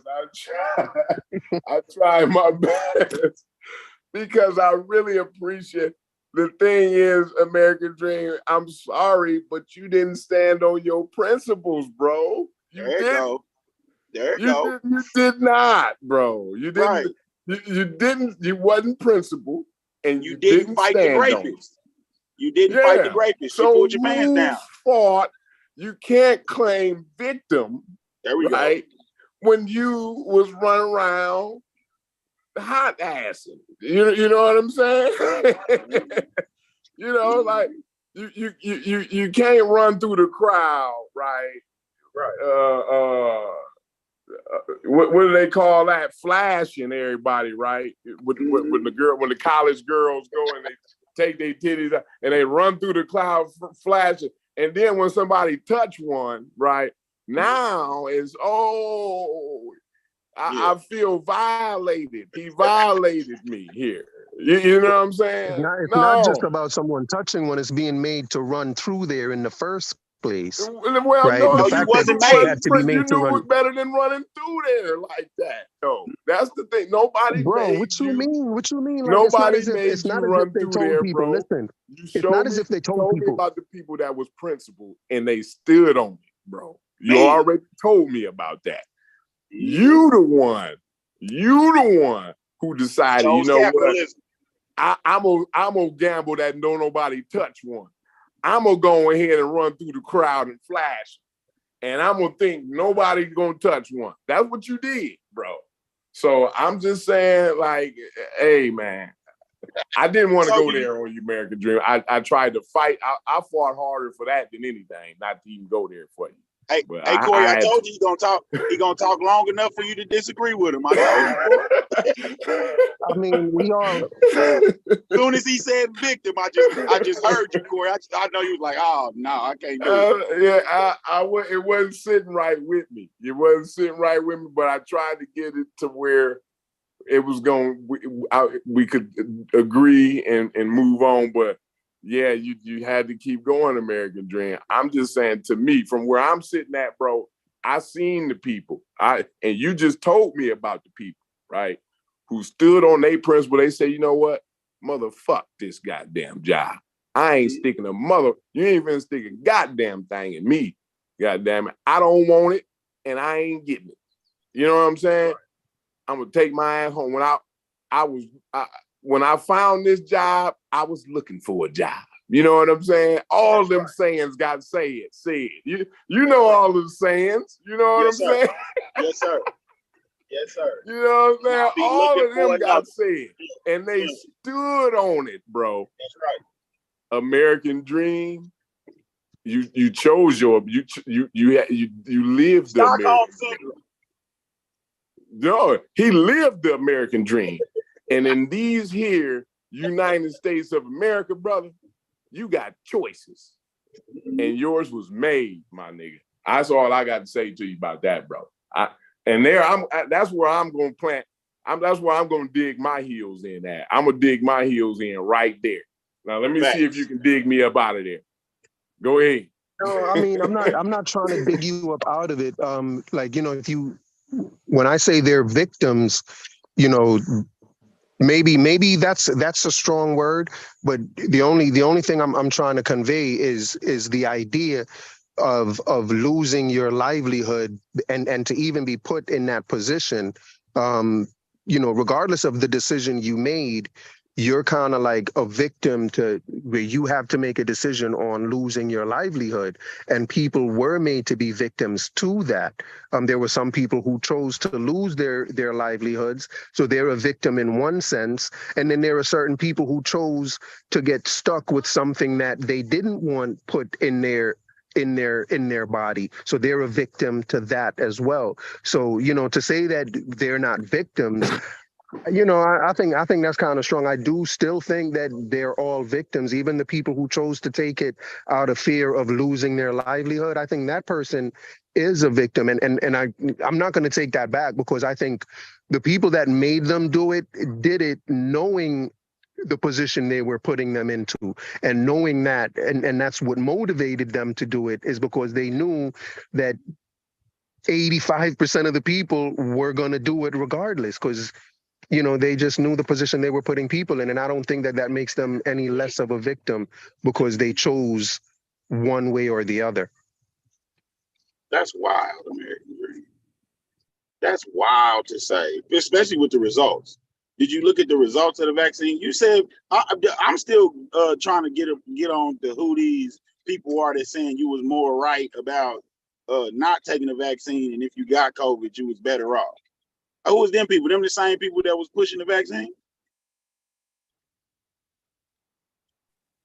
No, like independent companies that are doing studies now. When they do studies about the effectiveness of the vaccine compared to, like, for example, when they do studies of the effectiveness of the vaccine compared to the natural immunity of getting COVID and then being immune to it after that.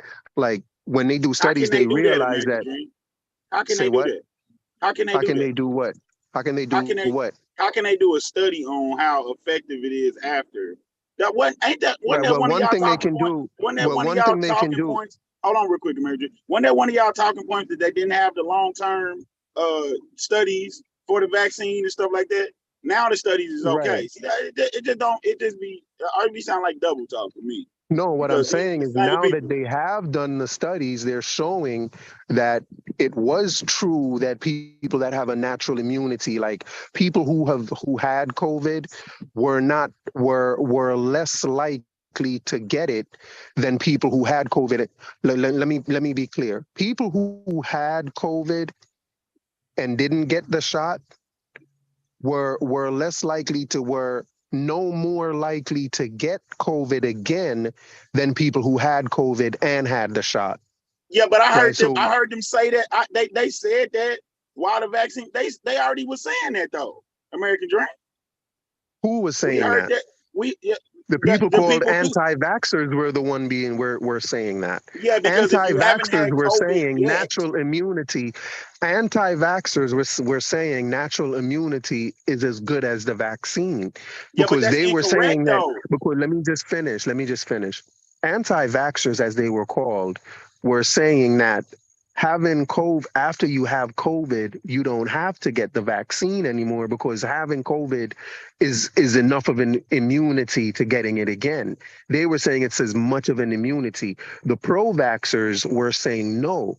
Even if you've had COVID, you should still get a shot, and it'll make you more safe than not and those people were proven to be wrong. Like, after you've had COVID, getting the shot doesn't make you any more safe. I gotta see that. You gotta show me that.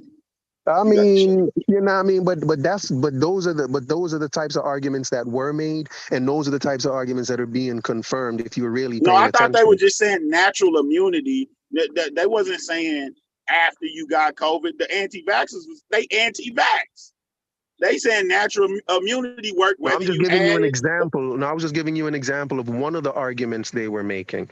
One of the arguments they were making. We heard them all, though, American Dream. You know that, right? Bro, what I'm telling you is there were certain people who saw what was going on with COVID and were like, listen, I'd rather get COVID than take the vaccine. I'll deal with COVID. Nah, It's killing what? It's killing not what? after they had it. Point Not one. after they It's had killing. it, they would. There were saying people were saying to themselves, it's killing the same amount of people as the flu kills, right? Y'all remember this argument? They were saying it's killing the same amount of people as the flu kills, and I'm not taking no flu vaccine, so I'm good. I don't need to take no vaccine. And those people were saying, I'll take the risk. There were people saying, I'd rather take the risk than y'all putting this artificially made COVID in my body. Like there were people who felt that. There's people that got COVID 4 or 5 times. Hey, but my family at home, so I'm gonna have to peace out for a minute. I'll probably be back in if y'all still on, but I gotta peace out for a minute. But hey, it was good talking to y'all. I'll be listening in from time to time, but if I can jump back on, I will. So peace, y'all. Appreciate everybody for coming out. I'm not into it. It's Shepard's and the host, not me. But yeah, I'm good. What up? I'm here. No, I was saying I gotta peace out. My family just got home, so I'm just saying peace to everybody. If y'all still going, I'm gonna jump back on later. You know what I'm saying? So I'm just saying peace to everybody. I appreciate the conversation. You know what I mean? All right, peace, Concrete. Yeah, I'm not finna keep doing this vaccine stuff with this crazy dude. I would really rather not either. Yeah, me neither, because you vaccinated. So yeah, we good there. You vaccinated. I'm glad you got vaccinated, American Dream. Thank you, sir. I'm glad you're glad. But anyway, I'm gonna spend some time with my children, man. I'm gonna shoot some hoops with these boys. I'm gonna holler at y'all. Yeah. I'll keep listening if y'all are still on. I really came on here to say y'all need to chill out on Diop, Dr. Ben. Y'all know I'm Blackology now. Chef, don't do it. You don't even mean it, though. You don't even mean it, though. Say it again. I said you don't even mean it. I'm still cutting out. Oh no, you cutting in and out, Chef. Yeah. That's that ball. That ball, boy. Y'all being B-more, boy. Tuck my eye. No. Oh, wow. It just a. Hold on, you and Chef talking at the same time. What you say, American Dream? Yeah, because I can't hardly hear what Chef is saying. But it just occurred to me, Tuck my aunt, you're an Egyptomaniac. I'm all of that. You're all of that. No. This what I am, American Dream. I'm gonna give the people what they want. That's what I do, American Dream. Now it just some stances that I'll take because I know y'all want to argue a certain. But I'm not really none of this. I'm dad. I drive a truck. That's what I really do. I'm not really none of this stuff. But I know y'all want to argue certain points sometimes. So I can argue with you. Just oblige. It's just a stance. It's just a stance. It's not end all be all to me. Indeed, that's a good thing. Not no damn Egyptomaniac. Stop playing. You're just here for the entertainment. That's a good thing. Me too. Half of the time. Talk. Sometimes it's crazy talk though. You vaccinated and you anti-vax. It's crazy. I didn't say I was anti. Yo, you have an issue listening. I heard what you're saying, but what you're doing is like you only hear what you want to hear. You only hear what you want to hear, bro. Have you noticed that about you? Yeah. I noticed that about me. But so you was just anti-jab. That's what you were. I wasn't. I just don't. I'm not like I don't take the flu shot. That doesn't mean I'm anti-flu shot. I just flu shot. It's other vaccinations. But I don't think this is not a vaccine. Like that COVID See, there you shot go. That's your problem. Not a there vaccine. You go. That's bro. why you say you're not anti-vax because you don't believe it's a vaccine. Can you give me another? Okay, I got it. I got it. No, I got it, American Dream. I get it. I'm anti. Listen, no. I'm gonna be very clear on what I am. I am anti calling the COVID shot a vaccine. Nah, that's what I just said. You don't believe this is a vaccine, so that's why you don't think you anti-vax. But you anti-vax. Tuck, what are the vaccine? Tuck, what other vaccine do you have to keep taking over and over and get a booster and boost? What other vaccine do you do that with? You know what's crazy is you don't got to do nothing. You don't got to keep doing nothing. Tuck, what other vaccine? Just answer the question, Tuck. That? What other vaccine? What other vaccine? Can you tell me what other vaccine you do that with? The flu? That's not a vaccine, dog. That's the flu a shot. The flu shot. What did you get a shot? Yeah, that's not a vaccine. You don't get vaccinated for the flu. A what? When I took the vaccine, you mean the measles vaccination? Yeah, that was a shot. Wait. Was it a shot that they gave you when you got your COVID vaccine? Yes. Okay, so what are you talking about? Talking about it's a flu shot. It's a some shots of vaccinations. Some shots are just shot, bro.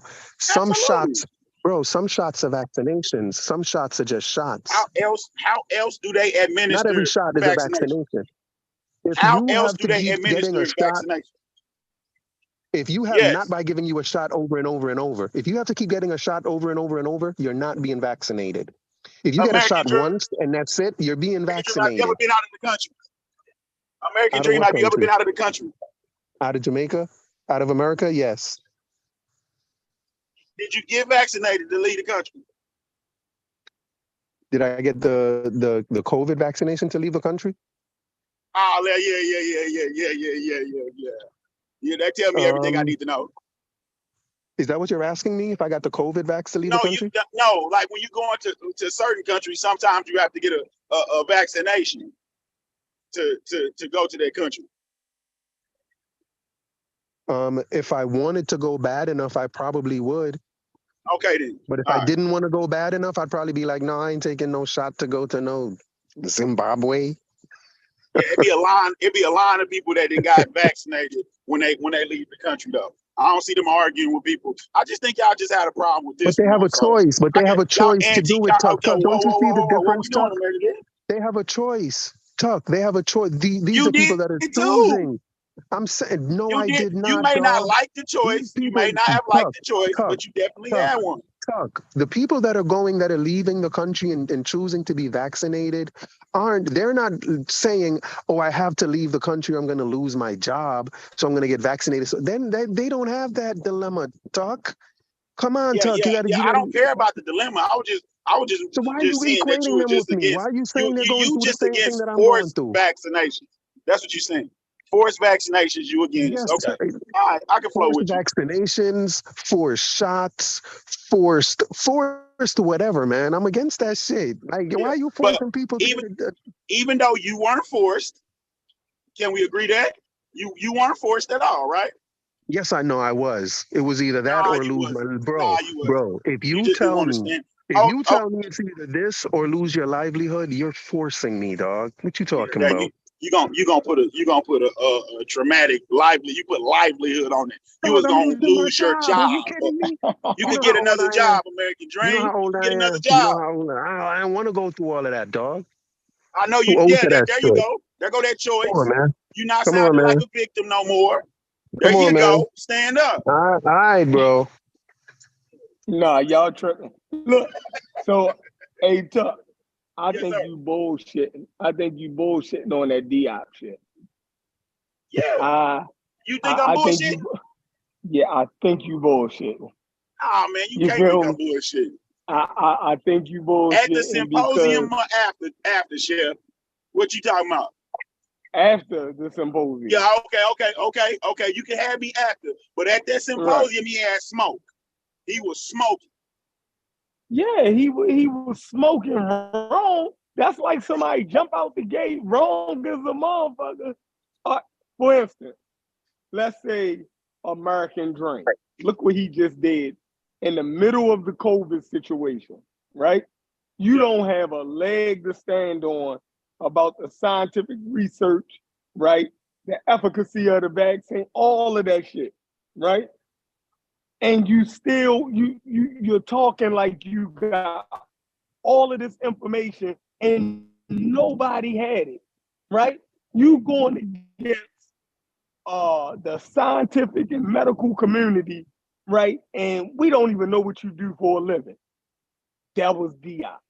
He was a goddamn physicist who jumped into an anthropological, historical, and ethnographic motherfucking conversation. That's what he did.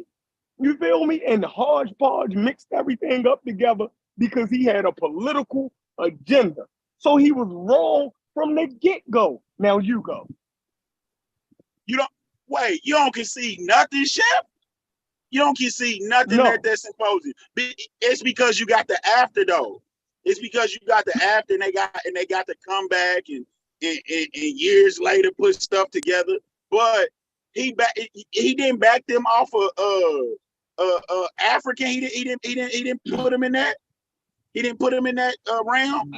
That ain't the first place where you see that shit. I think that they was already leaning towards that. Oh shit! So you're telling me he offered something to the conversation. Tell me what he offered. Tell you what Diop argued at the symposium? Yeah, because he used everybody else's information, right? And then, so the information that he used, most of it was already out there. And most of the shit that he used was old as a motherfucker in 1974 when he did it.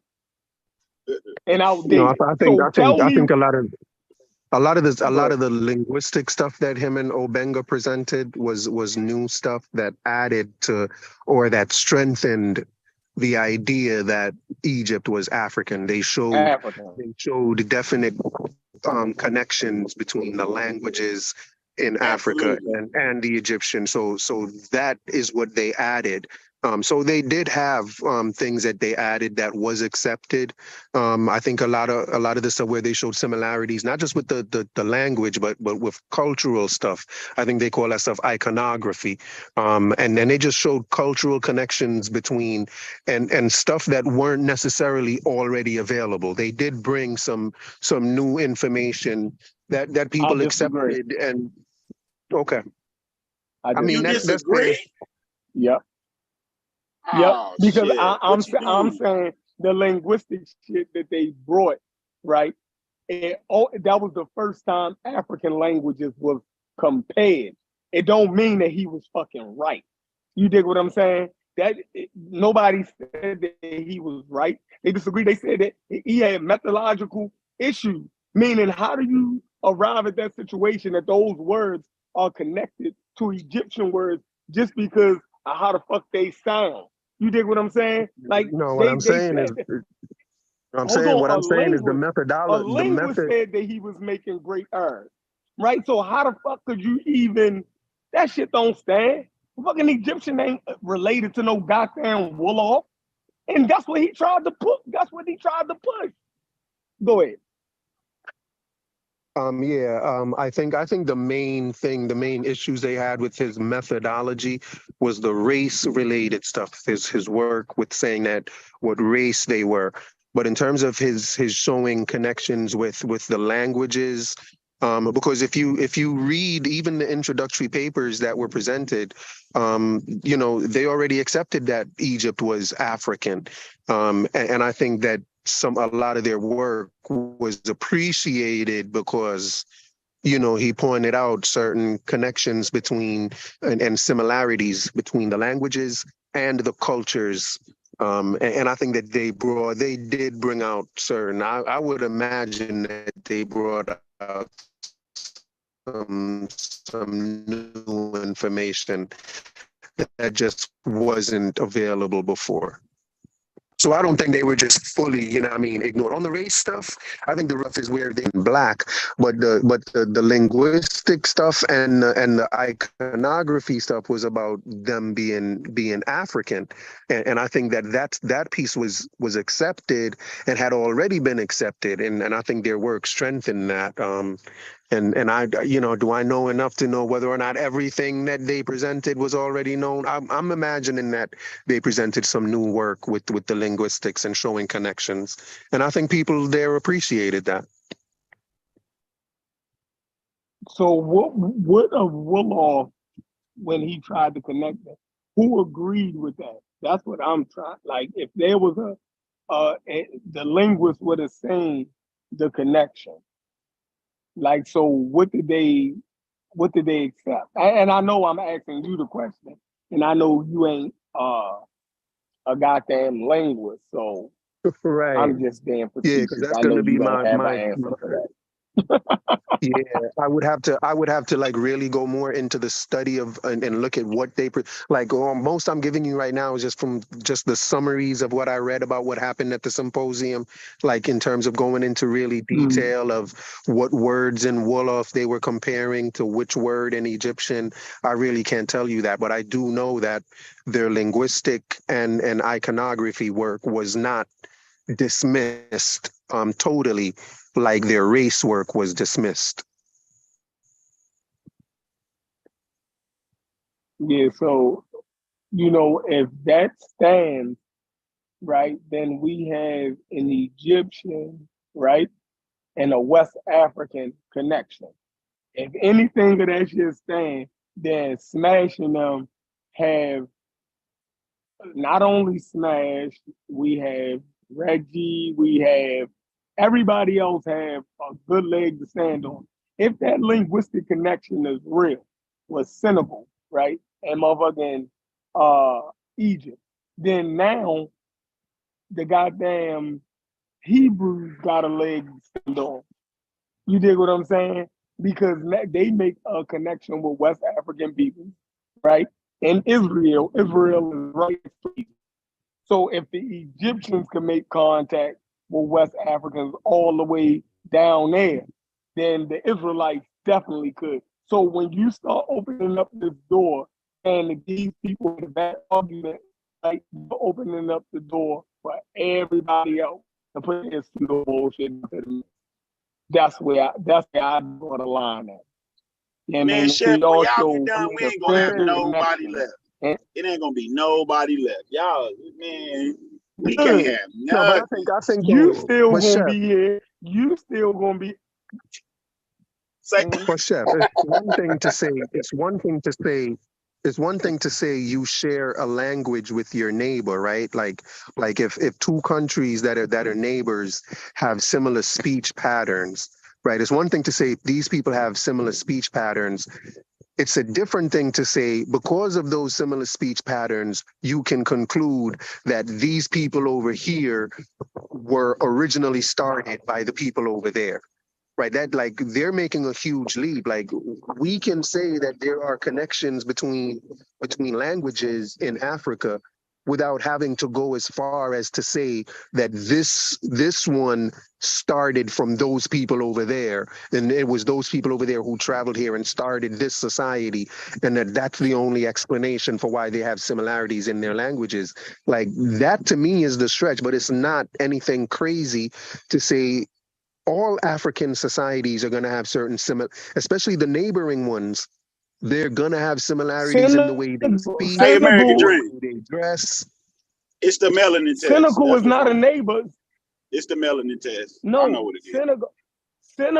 Senegal is nowhere near Egypt. Modern border.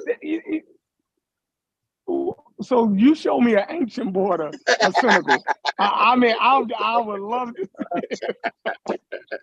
I mean, again, I don't know how they made the connection, whether it went straight from Wolof to Egypt, to ancient Egyptian, or whether there were intermediary languages that I don't know how they were making the connection.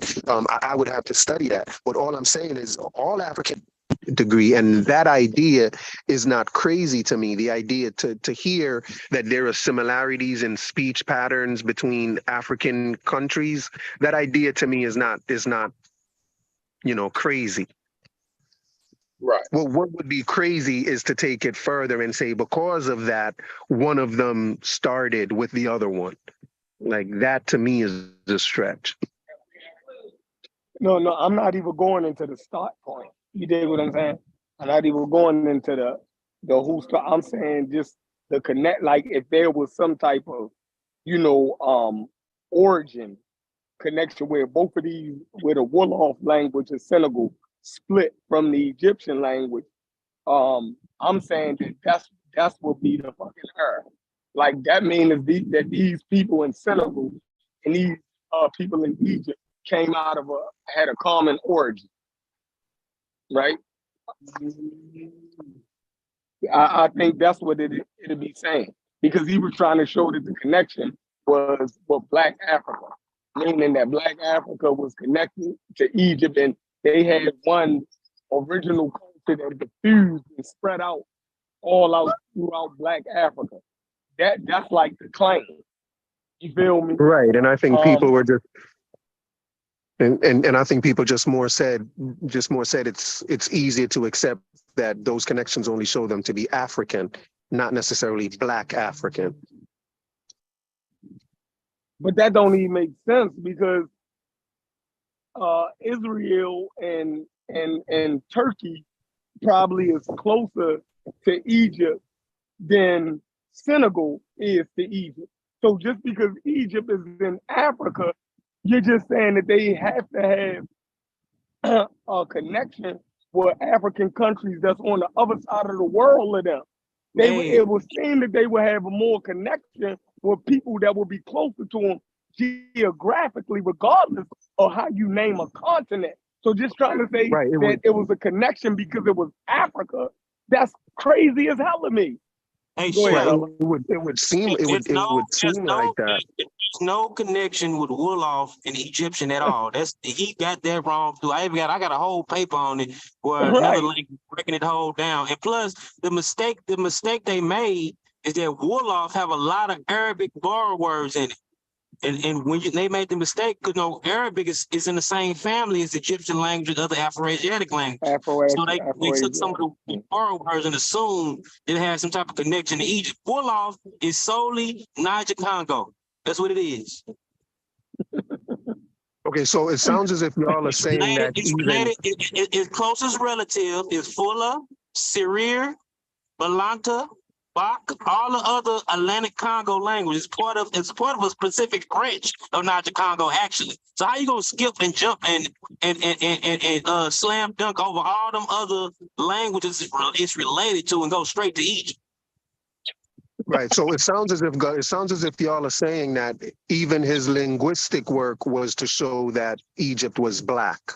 Yes. And okay, because you know what I mean, like my understanding was that even if that was his goal, the only thing they accepted from it was that not that it was Black African, but that it had value in strengthening that it was African, but they didn't accept the Black part. Yeah, but did they find value in saying that it was African? Yes.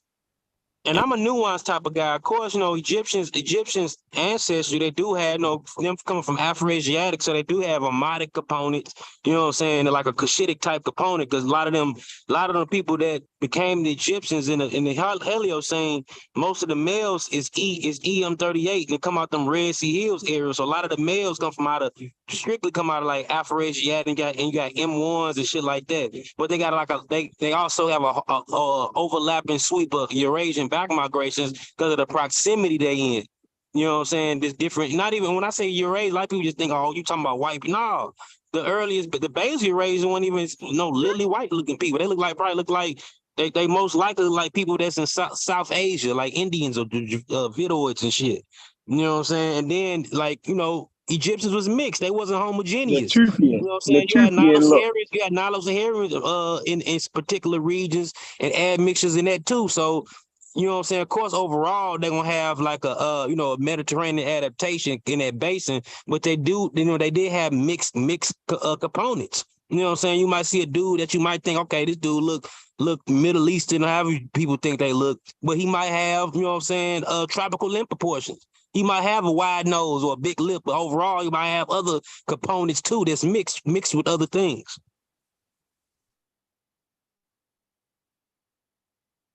Where you at, Tuck?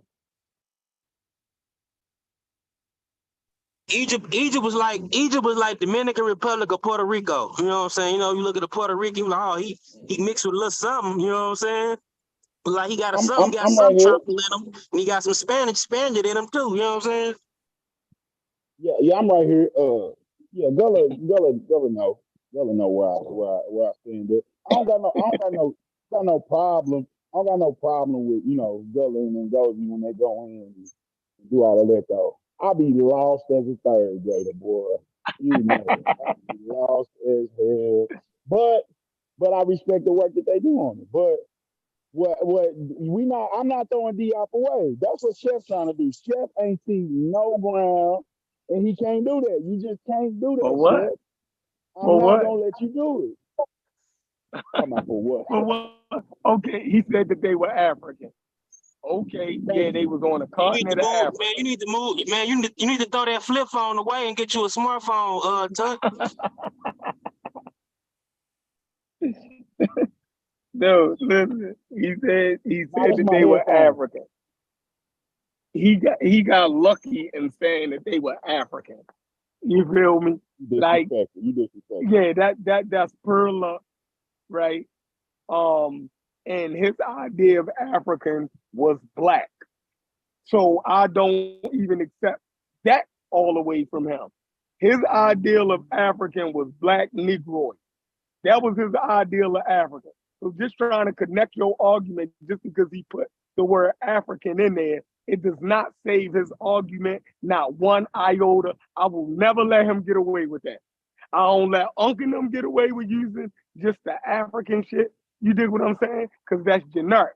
Africans look like it range in skin complexion, they range in phenotype. Yeah, even every saying other that, that's it's an oxymoron. Saying like when you say African culture is an oxymoron, so many different African cultures, it's ridiculous. You know what I'm saying? You got different, and you got different major gene pools and clusters. You know what I'm saying? Like you could kind of even though it overlaps, of course, but you could kind of slice up the ethnic, ethno-linguistic communities by the languages. Like you got the Afro-Asiatic population, you got the Niger-Congo people, you got the Nilo-Saharan people, you got the Khoisan click speakers. Then you know what I'm saying? So you can sparse it up like that. You got the major, then within them language, ethno-language family, you get that gene pools that these, so happen to these people, these populations speaking these particular languages. You know what I'm saying? But even the Berber, like the Amazigh, no matter how they look, you know what I'm saying, they still got elements from, you know what I'm saying, the Horn of Africa, because they come out of the Afro-Asiatic population. It's like Christopher Ehret, even he say sub-Saharan Africa is a loaded term, you know what I'm saying, but however, you know what I'm saying, by the Horn technically being in a sub-Saharan location, it'd be ridiculous to say North Africans don't have no ancestral connections with them people, so even though they mix with other groups, they still got a linkage to, the Horn of Africa, which is in sub-Saharan Africa. But the Horn of Africa also is even though it's sub-Saharan, in that southern region, it has a whole different ecosystem than places in West Africa and other tropical areas. It's not really a like a superhuman tropical place. You talking about the highlands, you know what I'm saying, high altitude, dry earth. Christopher Ehret in his book, he called it a tropical montane. A montane is like a mountainous region, you know what I'm saying? So even what they call like the skull types and like the Armadic population, a lot of them dudes already had differences, even though they dark skinned and people might see, these black people, yeah, but they distinct. They has particular limb, particular skull types and all that. But the Armadic component, the Armadic people kind of like the linkage between, the North Africans and, the other tropical Africans. That's a fact. Hey, listen, Chef. Thanks for letting me in, bro. But I'm gonna have to make my leave. Respect everybody on the panel. Good conversation. Yeah, man. Good respect. Conversation. Good bill. Yes, sir. Blessings. Yeah. So yeah, I mean, Gullah, I seen the show they did. They tried to run you over there. You feel me?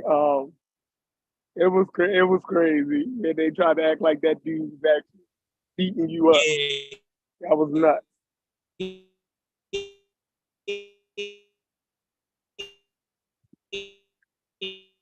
And then because later on the show he to do the same bullshit.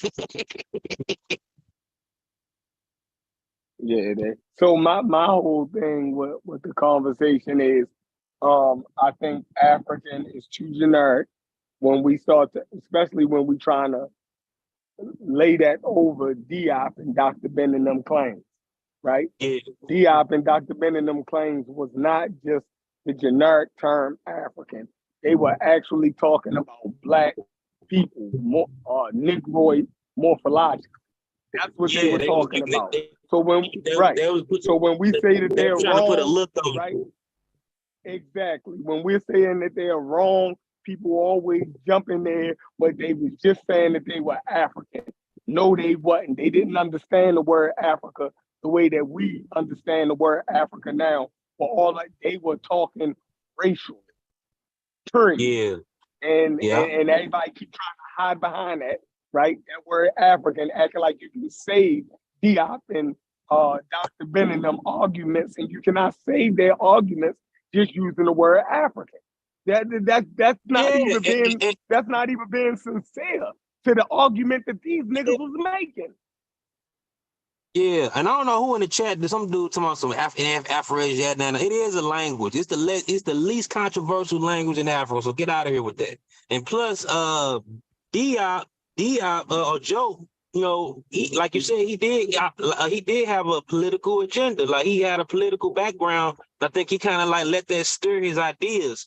Like Diop was one of the major figures of what they call, it's like a Pan-African movement. It was a Pan-African movement amongst Francophone countries. It's called the Negritude movement.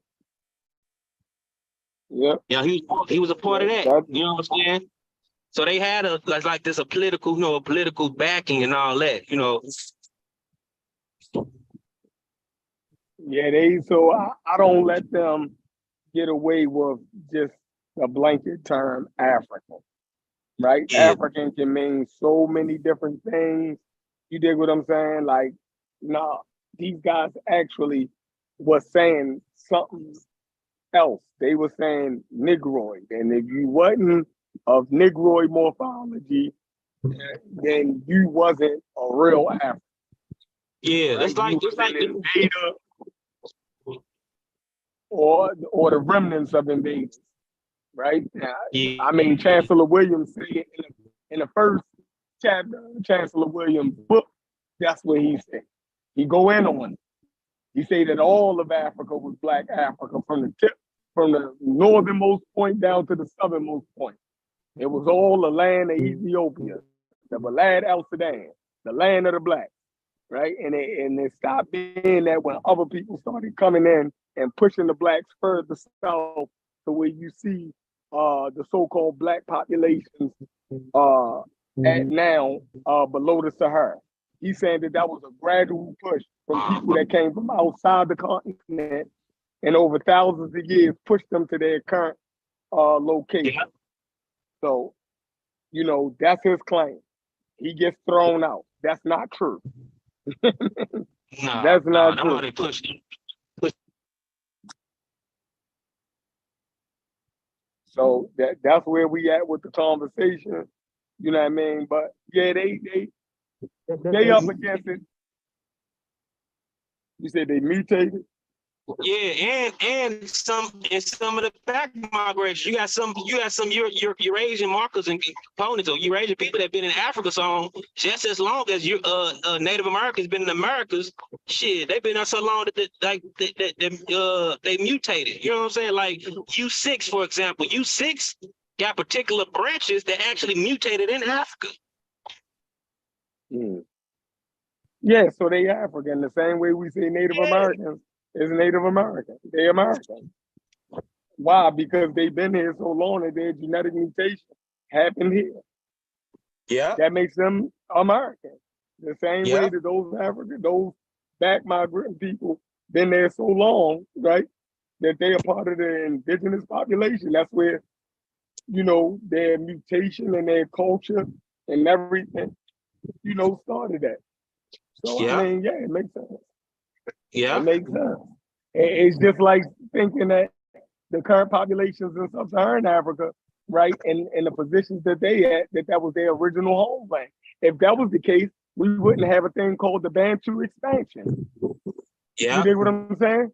If everybody was in their original place, you dig what I'm saying, and never moved, you know what I mean, then what would be the Bantu expansion? Expansion, you know yeah. what I mean? The Bantu expansion is the reason why most of Africa is quote unquote what people call black because of the Bantus. Exactly. They migrated all the way to, you know what I'm saying? Exactly. So we know people moved around and became what they were in the places that they currently occupy.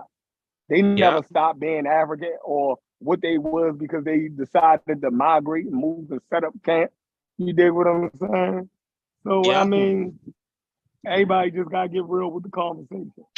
Yeah, because the Bantus, even though they migrated all the way east, they still look culturally, they still looked at as a West Sudanic culture. Because they came from West Africa.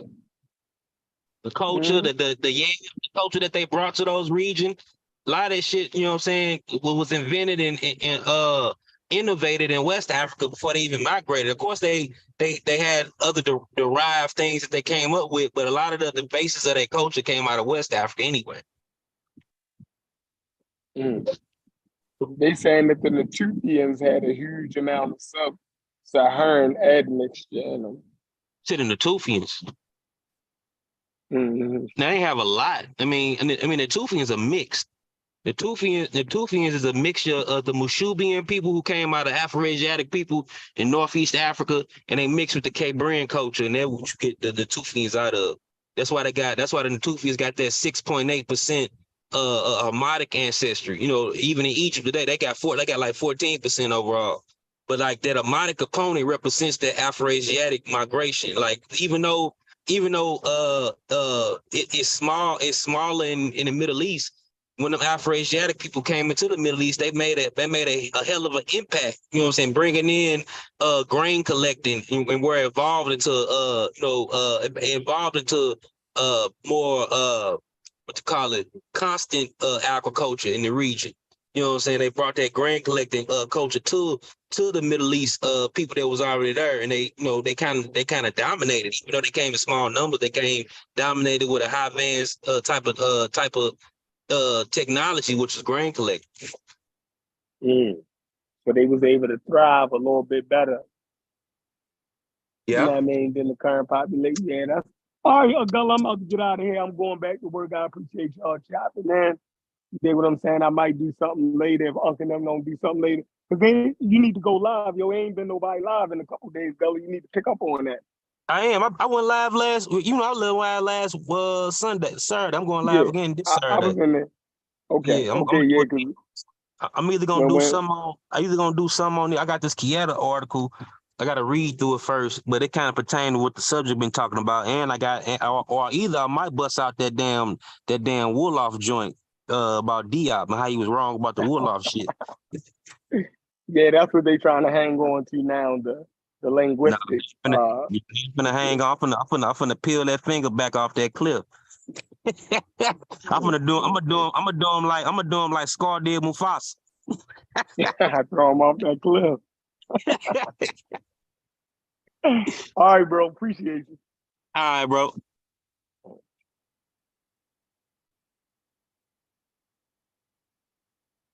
All right, y'all. I'm out. Appreciate y'all stopping by, helping me get through my day. I got one more cut at 6 o'clock, and I'm gonna try.